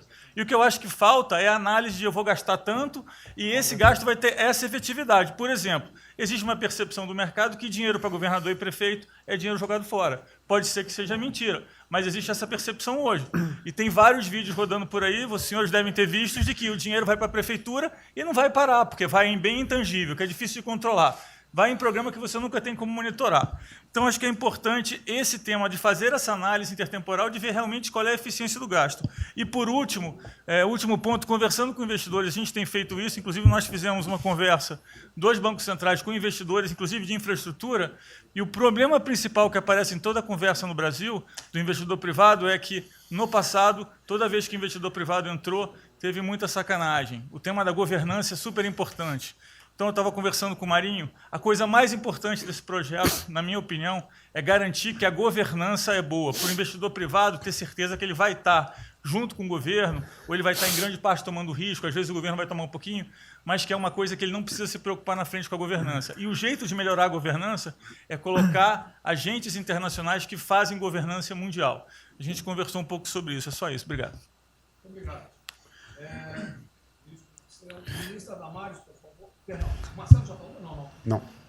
Ministra Damares. Ministro, parabéns pela ideia, mas eu preciso lembrar, e eu preciso fazer sempre isso para que a gente não perca o foco, a questão de valores, ministro. Esse governo tem o pilar dos valores. Não se pode construir nada neste governo sem a gente trazer valores. Nós estamos sabendo, e a gente está falando o tempo todo, que nós não seremos mais os mesmos depois dessa pandemia. O mundo não será mais o mesmo, nós não seremos mais o mesmo, e nós vamos ter que fazer uma revisão de políticas públicas no mundo todo e no Brasil. Nós vamos ter que nos reinventar, com certeza. Neste momento, o que nós estamos vendo aqui no nosso comitê? Nós estamos buscando dados e não estamos encontrando dados. Nós recebemos um governo que não tinha dados, os dados que nós tínhamos eram falsos, mentirosos, um Brasil de achismo, um Brasil de talvez, eu acho que é, talvez sim, talvez não. Políticas públicas construídas até agora nessa nação em cima de talvez e de achismo. Nós vamos ter que rever muita coisa. É um país plural. Quando a gente foi buscar os povos tradicionais agora para a gente construir o enfrentamento ao coronavírus, nós descobrimos, ministros, que nós temos 1.300.000 ucranianos no Brasil e ninguém nunca falou de ucranianos para nós, com a sua cultura totalmente preservada no Brasil. Nós estamos com 1.500.000 ciganos e eu falava de 1.300.000 e são 1.500.000 ciganos.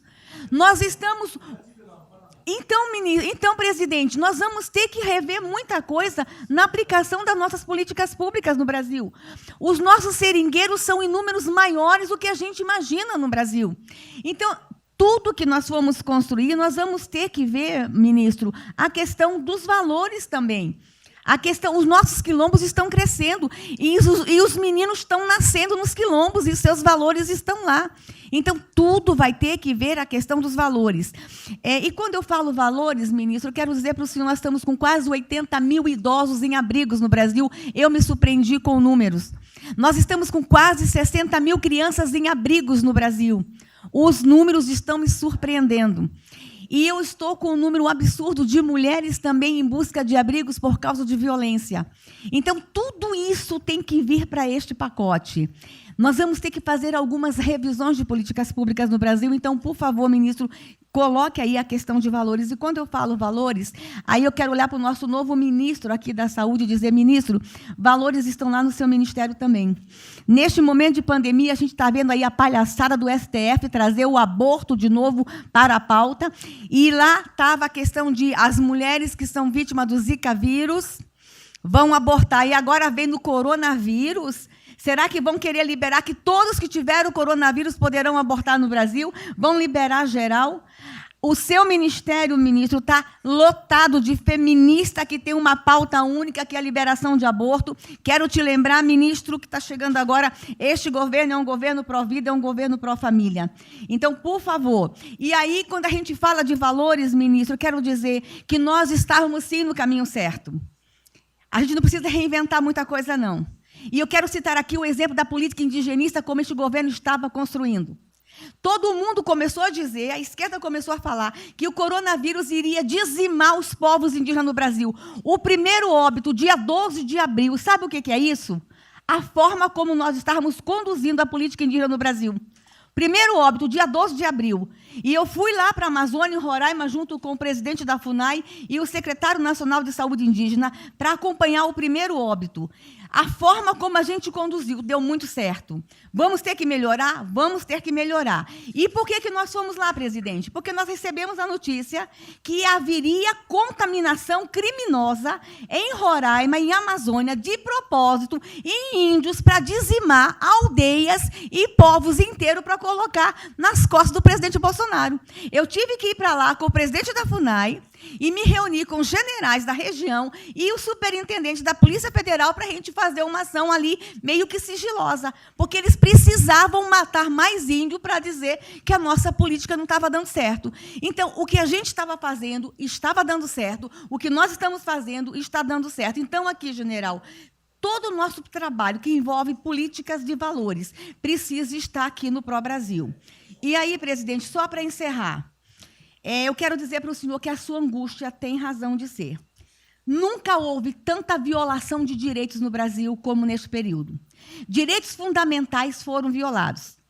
No nosso Disque 100 tem mais de 5 mil registros, ministros, de violação de direitos humanos. Mas o senhor tem uma ministra de Direitos Humanos e uma equipe muito corajosa. São mais de 5 mil procedimentos e ações que estão sendo construídos. Governadores e prefeitos responderão processos. Idosos estão sendo algemados e jogados dentro de camburões no Brasil. Mulheres sendo jogadas no chão e sendo algemadas por não terem feito nada. Nós estamos vendo padres sendo multados em R$90 mil porque estavam dentro da igreja com 2 fiéis. A maior violação de direitos humanos da história do Brasil nos últimos 30 anos está acontecendo neste momento. Mas nós estamos tomando providências, a pandemia vai passar, mas governadores e prefeitos responderão processos e nós vamos pedir, inclusive, a prisão de governadores e prefeitos. E nós estamos subindo o tom. E discursos estão chegando. O nosso ministério vai começar a pegar pesado com governadores e prefeitos. Nunca vimos o que está acontecendo hoje. Se eles falavam que nós éramos violadores de direitos, eles estão. Inclusive, o governador Wellington, agora, ontem, determinou que a polícia poderá entrar nas casas. Vocês não imaginam o que ele vai fazer. Poderá entrar assinou. A polícia poderá entrar na casa sem mandato. Então, assim, as maiores violações estão acontecendo nesses dias. Então, nós estamos fazendo enfrentamento, mais de 5 procedimentos, o nosso ministério já tomou iniciativa e nós estamos pedindo, inclusive, a prisão de alguns governadores. Então, está aí algumas respostas. Valores, por favor. Valores. Ministro Damares, houve aqui uma apresentação, uma representação do ministro Paulo Guedes, que a senhora vai receber mais dinheiro. Até que o menos recebe ela. Que menos recebe ela. Obrigada. Ministro Marcelo, por favor. Obrigado, vou ser bem breve também. Primeiro, parabenizar o ministro Braga Neto pelo Pro Brasil. Eu queria só deixar uma coisa seguinte, eu fico bem... Não é trabalho meu, hein? É trabalho da equipe e eu roubei ideia de bando de gente aqui. Eu roubei ideia aqui, ali, eu roubei ideia, tá? Eu aproveitei a ideia, eu só coordenei. Um cronograma importante do projeto. Obviamente, todos os ministérios, como o Ministério do Turismo, também já estamos finalizando até amanhã esse programa de retomada. E, presidente, o turismo, obviamente, ele tem uma importância muito grande para a economia, o Paulo Guedes sabe disso, mais de 8%, ou seja, quase 10% do PIB nacional é turismo. E o presidente falou que vai extinguir o ministério porque o turismo acabou. Agora precisa do ministério mais do que nunca, presidente. O turismo ele vinha numa crescente muito importante. O ano de 2019 cresceu 2,6%, enquanto a economia cresceu 1%. Gerou 163% a mais de emprego do que o ano de 2018. E, obviamente, no meio dessa pandemia, foi o primeiro a ser impactado e de forma brutal. O Rogério Marinho sabe bem disso e nos ajudou muito aí. Quero aproveitar para agradecer o Paulo Guedes, o Marinho também nos ajudou muito nesse processo, de contemplar, ou seja, de ter um plano de ação que viesse evitar o desmonte do setor do turismo, porque grande parte das empresas do turismo passou de um fluxo de caixa de 100 para 0 de um dia para o outro. Então, ações como a suspensão de contrato de trabalho, o ministro Moro também, agradeço, teve uma ação fundamental para o setor, que foi uma medida provisória que contemplasse ambas as partes, tanto o consumidor quanto as empresas, através da Senacom, o que impediu judicializações em massa, porque aquela pessoa que comprou o ingresso de um show ou um pacote turístico, ela, se fosse para cima das empresas ainda para pedir o reembolso de imediato, isso seria catastrófico, geraria mais desemprego ainda. Então, essa medida provisória garantiu que as empresas pudessem ter um fôlego, um prazo aí de até 12 meses para fazer esse reembolso. Um terceiro ponto foi a questão dos créditos, que está terminando de ser fechado junto ao BNDES. Agradeço muito aí também o Montesano, a Caixa Econômica também, o Pedro, o ministro Paulo Guedes, que o entrave maior estava na questão das garantias, mas a gente está conseguindo finalizar esse modelo de crédito para contemplar a todos, desde o MEI ao micro, o pequeno, o médio, o grande empresário no Brasil do setor turismo. O setor, presidente, ficou muito feliz, se sentindo contemplado com todas essas ações e medidas por parte do governo federal. Então, o setor do turismo no Brasil fizeram cartas com as principais associações agradecendo a postura do governo federal em relação a isso. Eu quero, presidente, falar um assunto aqui que talvez seja muito polêmico, mas eu acho que é importante esse debate nesse momento. Aí eu falo também para a ministra Damares, que eu sei que é uma pauta muito sensível também a ela, que é a questão, presidente, porque o Ministério do Turismo agora tem que ter um planejamento, um plano de atração de investimentos, que é o que gera emprego, renda, é o que ajuda, obviamente, a economia do Brasil. E, para isso, presidente, eu acredito que é um momento propício, nesse planejamento da retomada, discutir os resorts integrados. Não é legalização de jogos, não é bingo, não é caça-níquel, são resorts integrados. Obviamente, presidente, uma pauta que precisa de ser construída, a Damares está olhando com cara feia para mim, uma pauta que precisa de ser construída com as bancadas da Câmara, tanto a evangélica quanto a católica, mostrando ou desmistificando vários mitos que giram em torno disso. Não sei se o ministro Paulo Guedes concorda. Nós temos a possibilidade de atrair pelo menos 40 bilhões de dólares para o Brasil só de outorgas, de investimentos imediatos com essa pauta. Mas o que precisa ser feito, presidente, é realmente desmistificar a questão de evasão de divisas, de lavagem de dinheiro, de tráfico de drogas, e, para isso, eu sugeriria que, nesse debate, pudéssemos contar com o Ministério da Justiça, através da Polícia Federal, o Ministério Público na mesa, a Receita Federal, os órgãos de controle, mas, obviamente, presidente, uma pauta que só levaríamos para frente se a gente conseguir pacificar ou nos fazer entender pelas bancadas evangélicas, pela bancada católica, para que não haja uma distorção na comunicação disso. Tem que ser um projeto muito bem feito, que eu acredito que pode ser, e nesse processo da retomada, uma grande oportunidade para o Brasil atrair grandes complexos, dos quais apenas 3% são utilizados para os cassinos. E outra, isso não tem impacto diretamente nenhum na família dos trabalhadores brasileiros. Pacto com o diabo. Não, não é bem assim, não. Vou ter que começar a desmistificar para a Damares aqui. Estou vendo isso. Então, presidente, aqui não estou dizendo que a gente tem que colocar isso como um projeto de governo, obviamente, mas abrir esse debate em torno dos resorts integrados. Propõe a data, a gente reúne os ministérios, Tá bom. a gente conversa. E para finalizar, presidente, o ministro Nelson, prazer estar aqui com o senhor a primeira vez. A gente fez um projeto muito bem elaborado, né, dentro do âmbito do Comitê de Operações, que visa fazer com que os hotéis possam abrigar os profissionais de saúde, e só os profissionais de saúde. A questão anterior do Ministério, por 2 vezes eu mandei a mensagem, não se manifestou, não se interessou, mas eu acredito que é um projeto que pode, sobretudo, trazer para o governo federal uma boa visibilidade com essa preocupação de quem está na linha de frente do combate, que são os profissionais de saúde. Visando 2 coisas, eu já vou terminar, que é, primeiro, melhorar essa logística do profissional de saúde, que sempre tem um hotel próximo ao hospital, aos hospitais, e também a preservação da família desses profissionais, mostrando, obviamente, a sensibilidade do presidente Jair Bolsonaro na preocupação com essas vidas desses profissionais. Obrigado, ministro. Tem uma reunião, que dia que é a reunião? Parece que é hoje, às 16 horas. Hoje, então. Já tem uma reunião marcada para a gente discutir isso aí. Tá bom. Obrigado. Saúde e turismo. A gente definir. Penúltimo debatedor, ministro Weintraub. Obrigado. Tem 3 anos que eu... Fui claro no penúltimo. Muito obrigado. Tem 3 anos que, através do Onix, eu conheci o presidente. Nesses 3 anos, eu não pedi uma única conselho, não tentei promover minha carreira, me ferrei na física, ameaça de morte na universidade, e o que me fez, naquele momento, embarcar junto, era a luta pela liberdade. Eu não quero ser escravo nesse país. E acabar com essa porcaria que é Brasília.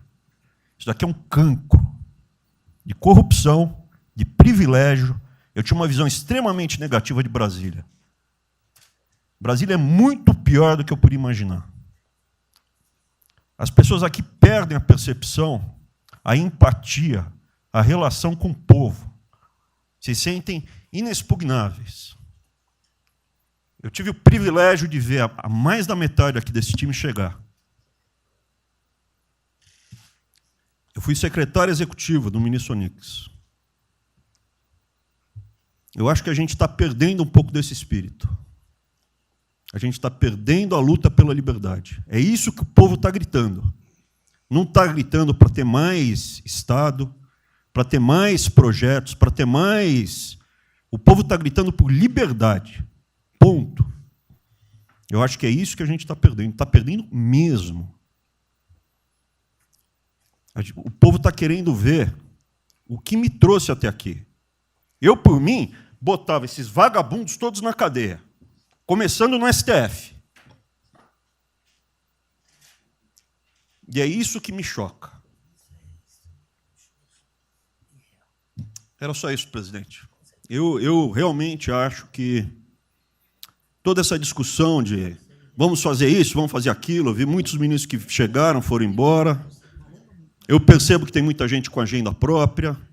Eu percebo que tem, assim, tem um jogo que é jogado aqui. Mas eu não vim para jogar o jogo. Eu vim aqui para lutar. E eu luto e me ferro. Eu estou com um monte de processo aqui no Comitê de Ética da Presidência. Eu sou o único que levou processo aqui. Isso é um absurdo o que está acontecendo aqui no Brasil. A gente está conversando com quem a gente tinha que lutar. A gente não está sendo duro bastante contra os privilégios, contra o tamanho do Estado. E eu realmente estou aqui de peito aberto, como vocês sabem disso. Levo tiro. Odeio o Partido Comunista. Ele está querendo transformar a gente numa colônia. Esse país não é... Odeio o termo povos indígenas, odeio esse termo, odeio. O povo cigano, só tem um povo nesse país. Quer, não quer sair de ré. É povo brasileiro, só tem um povo. Pode ser preto, pode ser branco, pode ser japonês, pode ser descendente de índio, mas tem que ser brasileiro, pô. Acabar com esse negócio de povos e privilégios. Só pode ter um povo. Não pode ter ministro que acha que é melhor do que o povo, do que o cidadão. Isso é um absurdo. A gente chegou até aqui. O senhor levou uma facada na barriga. Fez mais do que eu. Levou uma facada. Mas eu também estou levando bordoada e estou correndo risco. E fica escutando esse monte de gente defendendo privilégio e teta. Entendeu? É isso. Negócio, empréstimos. A gente veio aqui para acabar com tudo isso, não para manter essa estrutura. E esse é o meu sentimento extremamente chateado que eu estou vendo. Essa oportunidade se perder. Eu sou, evidentemente, eu estou no grupo dos ministros que está mais ligado com a militância, evidente, porque eu era um militante. Eu estava militando de peito aberto, continuo militando, do ponto de vista de carreira. Eu poderia ter tentado me dar bem. Não foi isso que eu fiz. Não foi isso que eu fiz. Sei que isso daqui é um palácio, existem intrigas palacianas, estou sendo muito franco. E a gente pode sim perder a liberdade, perder esse país. Ninguém vai se dar bem se a gente perder esse país.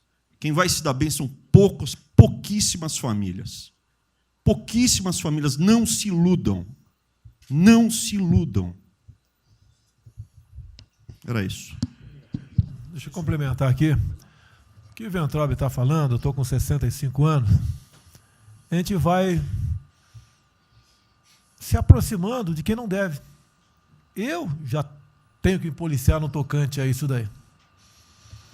São pessoas aqui em Brasília, dos 3 poderes, que não sabem o que é povo. Eu converso com alguns, não sabem o que é um feijão com arroz, não sabem o que é um supermercado, esqueceu. Acho que o dinheiro cai do céu. Eu estou com meus privilégios garantidos, ganho 100 mil por mês, em média, 100 mil por mês a galera ganha, né? Legalmente, e acha que isso vai acabar nunca. Como alguns acham que a liberdade... qual é desse cara? Está maluco? Eu estou vendo o mais antigo aqui, o Joelino aqui. Ele sabe o que foi 64. Muitos aqui não sabem. Essa cambada que tentou chegar no poder em 64, se tiver chegado, ele estava fudido todo mundo aqui. Cortando, eu estava felicíssimo, estivesse cortando cana, ganhando $20 por mês. Não pode esquecer disso. Nós não podemos esquecer o que é esse povo. Eu vou convidar os ministros para domingo e passar a Serena Taguatinga. Convite, não é missão, não, convite. Para ver como é que está o cara na esquina. Para ver uns merda, para falar aí, né, uns merda de sempre. O cara rompeu o isolamento, está dando um pé. Tem pé para o cacete, pô. Você está passando fome, está na merda, porra. Sentiu o cheiro de povo. Como eu falei lá. É uma experiência para todo político sentir. Ir lá ver como é que está o negócio. Ou a gente tem que estar como se fosse, né, um general na retaguarda e deixar a tropa se ferrar na frente. Não, o general está na frente, o coronel está na frente, o capitão está na frente. Nossos heróis da Segunda Guerra Mundial estiveram na frente de campo de batalha. Se precisar aqui, tenho certeza que nossas Forças Armadas vão cumprir com o seu papel. Mas, né, nós temos que dar exemplo. E mostrar que o Brasil não é... Eu sou mais educado que o Weintraub, até me poli muito, né, no linguajar que ele usou, mas não é isso. Que o pessoal pinta por aí. Se reunindo de madrugada, para lá, para cá.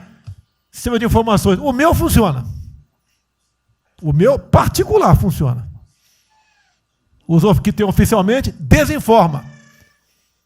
E voltando ao tema, eu prefiro não ter informação do que ser desinformado por sistema de informações que eu tenho. Então, pessoal, muitos vão poder sair do Brasil, mas não quero sair, ver a minha irmã de Eldorado, outra de Cajati, o coitado do meu irmão, capitão do exército lá de Miracatu, se fuder, porra. como é perseguido o tempo todo. A bosta da Folha de São Paulo diz que meu irmão foi expulso de um açougue em registro, que estava comprando carne sem máscara. Comprovou no papel, estava em São Paulo nesse dia. O dono do restaurante, do açougue, falou que não estava lá. E fica por isso mesmo, sei que é problema dele, né? Mas é a putaria o tempo todo para me atingir, mexendo com a minha família. Já tentei trocar gente da segurança nossa no Rio de Janeiro, oficialmente, e não consegui. Isso acabou. Eu não vou esperar fuder minha família toda, de sacanagem, ou amigos meus, porque eu não posso trocar alguém da segurança na ponta da linha que pertence à estrutura nossa. Vai trocar. Se não puder trocar, troca o chefe dele. Pode trocar o chefe dele? Troca o ministro. E ponto final. Não estamos aqui para brincadeira. Você vê um garoto aqui, ó, com todo respeito, do BNDES. Tá, eu conheci ele, usava calção lá. Tá? Pô, ele veio dos Estados Unidos para cá, podia estar muito bem lá. Veio para cá, vai tentar mudar o Brasil, a convite do Paulo Guedes, que é amigo dos pais dele, por coincidência, né, Paulo Guedes? Coincidência. Eu não lembro dos teus pais, lembro de você, tá certo? Mas alguém que está investindo aqui. E todos nós temos que pensar nisso. O que esses filha de uma égua querem, é a nossa liberdade. Olha, como é fácil impor uma ditadura no Brasil, como é fácil. O povo está dentro de casa. Por isso que eu quero, ministro da Justiça e ministro da Defesa, que o povo se arme. Que é a garantia que não vai ter um filho da puta aparecer para impor uma ditadura aqui. Porque é fácil impor uma ditadura. Facílimo. Um bosta de um prefeito, faz um bosta de um decreto, algema e deixa todo mundo dentro de casa. Se tivesse armado, ia para a rua. E se eu fosse ditador, né, eu queria desarmar a população, como todos fizeram no passado, quando queriam, antes de impor a sua respectiva ditadura. Aí, que a demonstração nossa, eu peço ao Fernando e ao Moro que, por favor, assine essa portaria hoje, que eu quero dar um puta de um recado para esses bosta. Por que eu estou armando o povo? Porque eu não quero uma ditadura. E não dá para segurar mais. Não dá para segurar mais. Quem não aceitar as minhas bandeiras, Damares, família, Deus, Brasil, armamento, liberdade de expressão, livre mercado, quem não aceitar isso está no governo errado. Esperem para 22, né, o senhor Álvaro Dias, espere o Alckmin, espere o Haddad, ou talvez o Lula, né? E vai ser feliz com eles, pô. No meu governo está errado. É escancarar a questão do armamento aqui. Eu quero todo mundo armado. Que povo armado jamais será escravizado. E que cada um faça, exerça o teu papel, se exponha. Aqui eu já falei. Pede o ministério a quem for elogiado, pela Folha, pelo Globo, pelo antagonista. Tá? Então tem certos blogs que só tem notícia boa de ministro, não sei como. O presidente é uma porrada, mas o ministro é elogiado. A gente vê por aí, o governo está, o ministério está indo bem, apesar do presidente. Mas pra puta que eu pariu, porra. Eu que escalei o time, porra. Trocamos 5, espero não trocar mais ninguém, espero. Mas nós temos que, na linha do Van Traub, de forma mais educada um pouquinho, tá? Se preocupar com isso. O que os caras querem é a nossa hemorroida, é a nossa liberdade. Isso é uma verdade. O que esses caras fizeram com o vírus, esse bosta desse governador de São Paulo, esse estrume do Rio de Janeiro, entre outros, é exatamente isso. Aproveitaram o vírus, está um bosta de um prefeito lá de Manaus agora, abrindo covas coletivas. Um bosta, que quem não conhece a história dele, procura conhecer, que eu conheci dentro da Câmara, que é do meu lado. E nós sabemos a ideologia dele e o que ele prega. E quem ele sempre foi. O que está aproveitando agora um clima desse para levar o terror no Brasil. Então, pessoal, por favor, se preocupe, que é de mais importante que a vida de cada um de vocês, que é a sua liberdade. Come preso não vale porra nenhuma. Presidente, esses valores e esses princípios, e o alerta aí do Weintraub é válido também, como sua evocação, é que realmente nós estamos todos aqui por esses valores. Nós estamos aqui por esses valores. Nós não podemos nos esquecer disso. Nós podemos conversar com todo mundo aqui, porque é o establishment, porque nós precisamos dele para provar coisas, mas nós sabemos que nós somos diferentes. Nós temos noção que nós somos diferentes deles. E quando eles cruzam a linha, a gente solta a mão e sai andando sozinho. Enquanto eles estiverem no trilho conosco, no caminho de fazer as reformas que nós prometemos, nós estamos juntos. Na hora que o cara soltou a mão e passou para o lado de lá, a gente deixa o cara ir sozinho, a gente continua sozinho e vai procurar outra conversa, em outro lugar.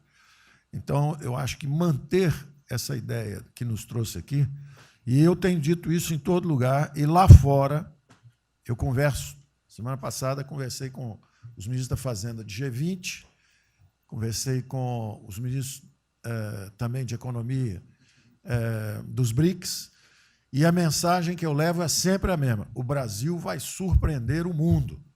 Vocês duvidavam da nossa democracia, duvidavam do nosso presidente é democrata e vai fazer as mudanças. E aprovamos a reforma da Previdência o ano passado, enquanto os franceses fizeram passeatas contra a reforma da Previdência.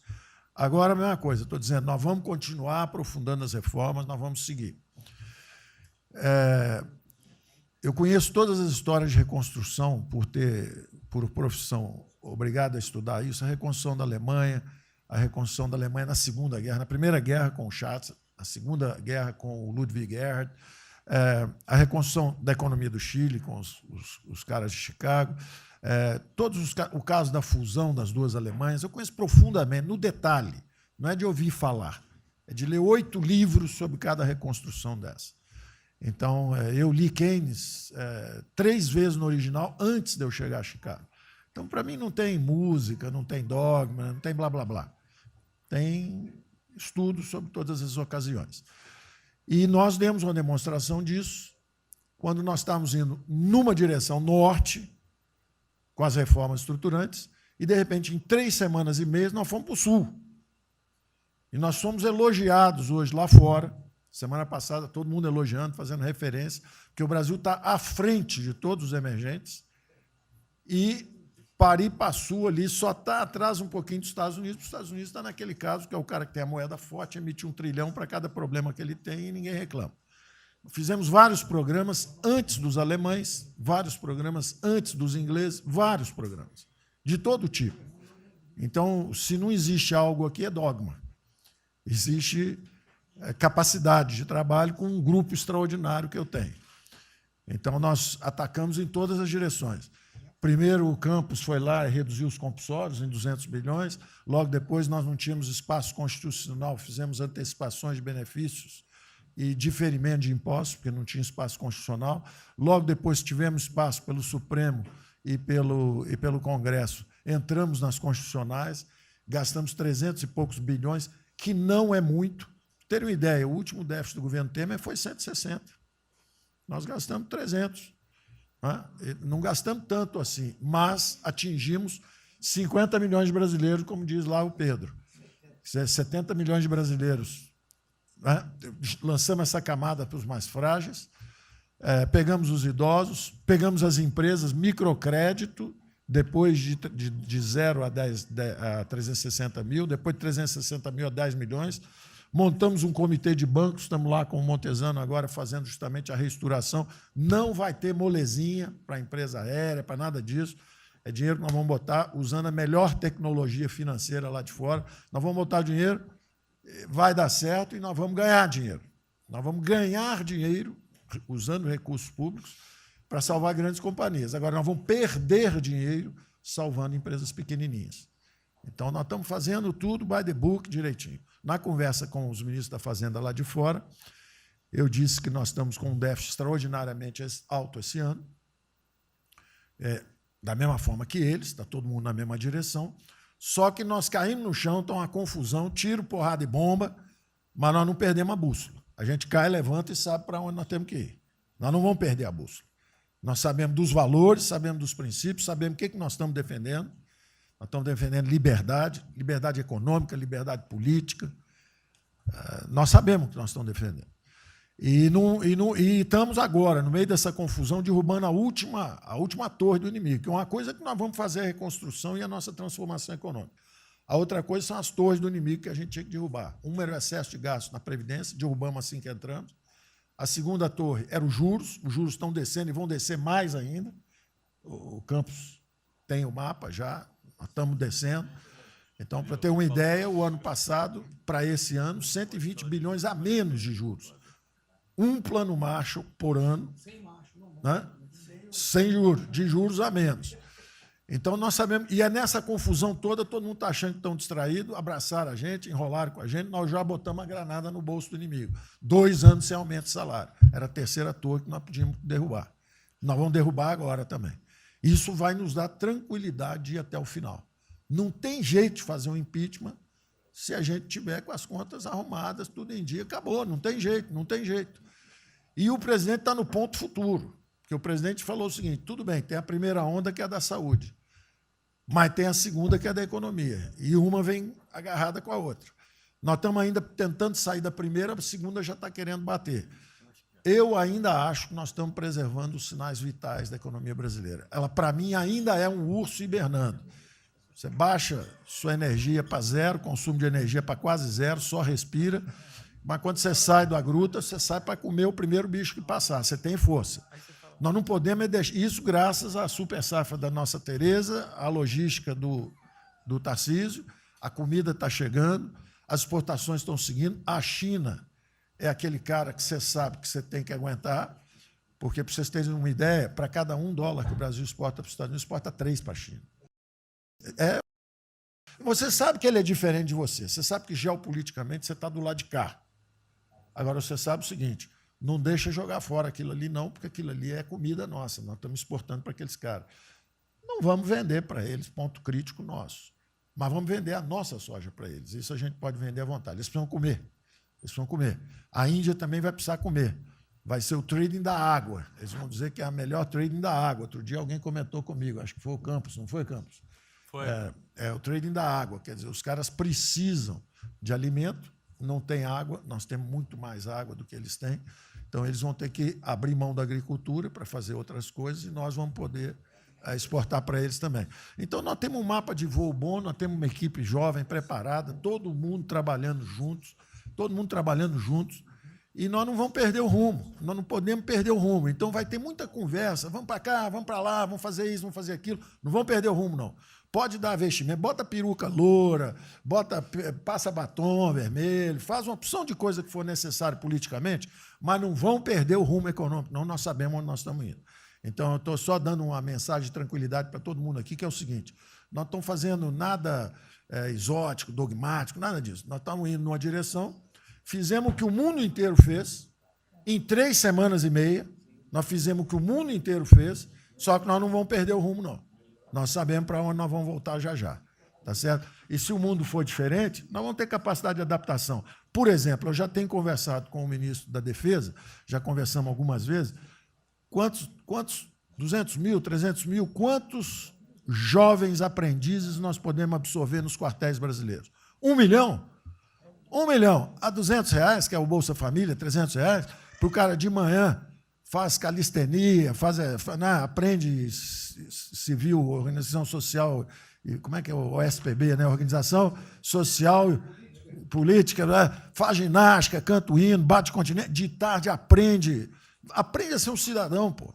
Aprende a ser cidadão, disciplina, usar o tempo construtivamente, pô. Voluntário para fazer estrada, para fazer isso e aquilo. Sabe quanto custa isso? R$200 por mês, 1 milhão de cada, 200 milhões, pô.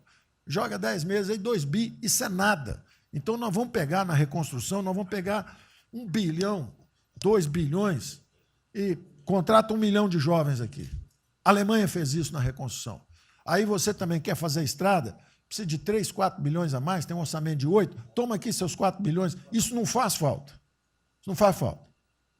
Não é isso o problema. A mesma coisa o nosso problema do jogo, lá nos recursos integrados, não tem problema nenhum, são bilionários, são milionários, executivos do mundo inteiro. O cara vem, fazem convenções. Olha, o turismo saiu de 5 milhões em Singapura para 30 milhões por ano. O Brasil recebe 6. Uma pequena cidade recebe 30 milhões de turistas. O sonho do presidente de transformar o Rio de Janeiro em Cancún, lá Angra dos Reis em Cancún, aquilo ali pode virar Cancún rápido. Entendeu? A mesma coisa, Espanha. Espanha recebe 30, 40 milhões de turistas. Isso aí é uma cidade da Ásia. Macau recebe 26 milhões hoje na China. Só por causa desse negócio. É um centro de negócio. É só maior de idade. O cara entra, deixa a grana lá, que ele ganhou anteontem, ele deixa aquilo lá, bebe, sai feliz da vida. Aquilo ali não atrapalha ninguém. Aquilo não atrapalha ninguém. Deixa cada um se fuder. Ô, Damares, deixa cada um... Damares, o presidente fala em liberdade. Deixa cada um se fuder do jeito que quiser. Principalmente se o cara é maior, vacinado e bilionário. Deixa o cara se fuder, pô. Lá não entra nenhum brasileirinho. Não entra nenhum brasileirinho desprotegido. Se a CGU tiver como controlar a entrada e a saída do dinheiro... Isso, então vamos lá. Se não tiver como lavar dinheiro sujo... Então, só para terminar, as observações também finais ali, o Campos falou duas coisas também interessantes. Então, o Campos falou duas coisas interessantes ali. Uma é o seguinte... O estrangeiro, para vir, para fazer os investimentos, eu recebi um embaixador, já reportei isso para o presidente, eu recebi um embaixador dos Estados Unidos e ele veio conversar conosco. E a mensagem maior dele era uma só. Assim, olha, nós queremos um bom ambiente de negócio. Nós vamos colocar centenas de bilhões de dólares aqui. O mundo inteiro quer investir no Brasil. Agora, nós precisamos de um bom ambiente de negócio. Simplificação de impostos, segurança jurídica, coisa desse tipo. Não é? Então, o secretário do Comércio americano, que é o Wilbur Ross, o cara me disse o seguinte, eu só tenho um conselho para vocês. Vamos aderir ao GPA, é o General Purchasing Agreement, que é o seguinte, é um acordo, nós com a entrada na OECD, nós assinamos esse acordo, e esse acordo diz o seguinte, não pode haver nenhuma compra governamental sem transparência. Acabou. Então, basta a gente fazer isso, quer dizer, vai fazer concorrência para concessão, privatização. Então, nós já estamos na pista certa, já estamos indo na direção certa. Só uma informação sobre isso aí. Eu fiz uma reunião com o pessoal da OCDE essa semana agora, foi a semana passada, né? Semana passada, falando do nosso interesse, eles falaram que sim, já nos consideram da OCDE. Sim. Tá? Então, os ministérios, estou falando isso porque vários ministérios têm uma pauta a cumprir. Sim. Vamos continuar nisso porque, vamos dizer, a impressão foi excepcional. Ministro, é só um dado aqui da OCDE. Só um dado aqui, rapidamente da OCDE. O presidente falou que nós estamos com o apoio do Trump. Não, o embaixador disse isso. O embaixador disse nós não podemos perder a oportunidade do presidente estar tão próximo ao Trump. Os nossos dois presidentes estão próximos. Nós não podemos perder essa oportunidade. O presidente da OCDE disse que realmente o Trump, os Estados Unidos, que era, vamos dizer assim, tinha uma certa objeção, agora já está favorável. Isso é real. Ministro, é só um dado. A OCDE, 90% dos países que hoje integram a OCDE já contam com os resorts integrados. E os outros 10% é porque são muçulmanos. Por isso que não estão. 88% tem o ensino domiciliar. Então, a gente vai entrar com a MP hoje lá, tá? Homeschooling. Só uma informação. Ontem eu tive o G20 da Agricultura. Ontem foi o dia do G20 da Agricultura. Tem uma nova ordem, vai ter, depois do coronavírus, e muitos países vão colocar regras para ter estoque novamente, que eu acho que não é o nosso caso. Mas, enfim, nós precisamos ter acesso a mercados, enfim. Mas nós precisamos incentivar o trigo. É o único produto que o Brasil não é autossuficiente. O resto, presidente, se amanhã quiser fechar... Nós temos 2 milhões... Não, nós temos 2 milhões, no Sul também, mas nós temos 2 milhões de hectares ali no Matopiba, prontos, inclusive, com a Embrapa, com... variedades super produtivas para poder investir lá. Precisa de dinheiro. E uma última coisa. Não, dinheiro que volta. Financiamento. O que nós precisamos é baixar os juros. A agricultura não aguenta 9% de juros. É muito alto para ela. Tá. O Banco do Brasil não fala nada, não? O Banco do Brasil não é tatu nem cobra. O Banco do Brasil não é tatu nem cobra, porque ele não é privado nem público. Então, se for apertar o Rubem, coitado, ele é super liberal, mas se apertar ele, falar, bota o juro baixo, ele, não posso, senão a turma, os privados, meus minoritários, me apertam. Aí você fala assim, bota o juro alto, ele, não posso, porque senão o governo me aperta. O Banco do Brasil é um caso pronto de privatização. É um caso pronto, e a gente não está dando esse passo.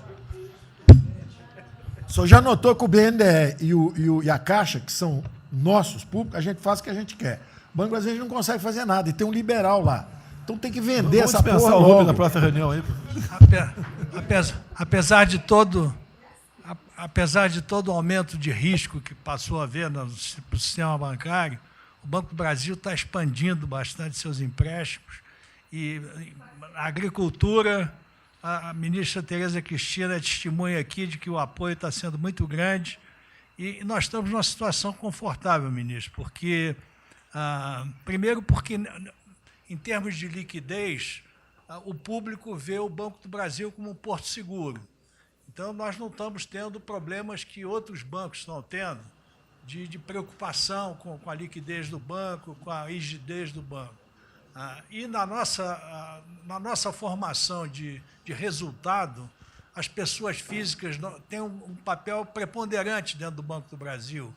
E nós temos a felicidade, nesse momento, de contar com folhas de pagamento de empresas públicas, das Forças Armadas, né, que, em termos relativos, estão numa situação mais segura do que o cidadão comum, que não participa de empresas públicas. Mas só confessa o seu sonho. Hein? Confessa o sonho. Agora, confessa o seu sonho. Em relação à privatização... Só em 23 você confessa, agora não. Em relação à privatização, eu acho que fica claro que com o BNDES cuidando do desenvolvimento e com a Caixa cuidando do fim da área social, o Banco do Brasil estaria pronto para um programa de privatização. Né? Mas isso a gente pode fazer... Só se discute, só se fala isso em 23. Tá? A gente pode fazer um dia um seminário aí que possa estender aí. Porque o Banco do Brasil, no passado, teve muitos privilégios pelo fato de ser público. Né? As folhas de pagamento vinham naturalmente para o Banco do Brasil ou para a Caixa. A administração dos depósitos judiciais eram sempre do Banco do Brasil e da Caixa. Hoje isso tudo é processo de concorrência. Nós temos que pagar muito caro por esses antigos privilégios que não são mais privilégios. E fica só o lado ruim de ser estatal, pesando no Banco do Brasil.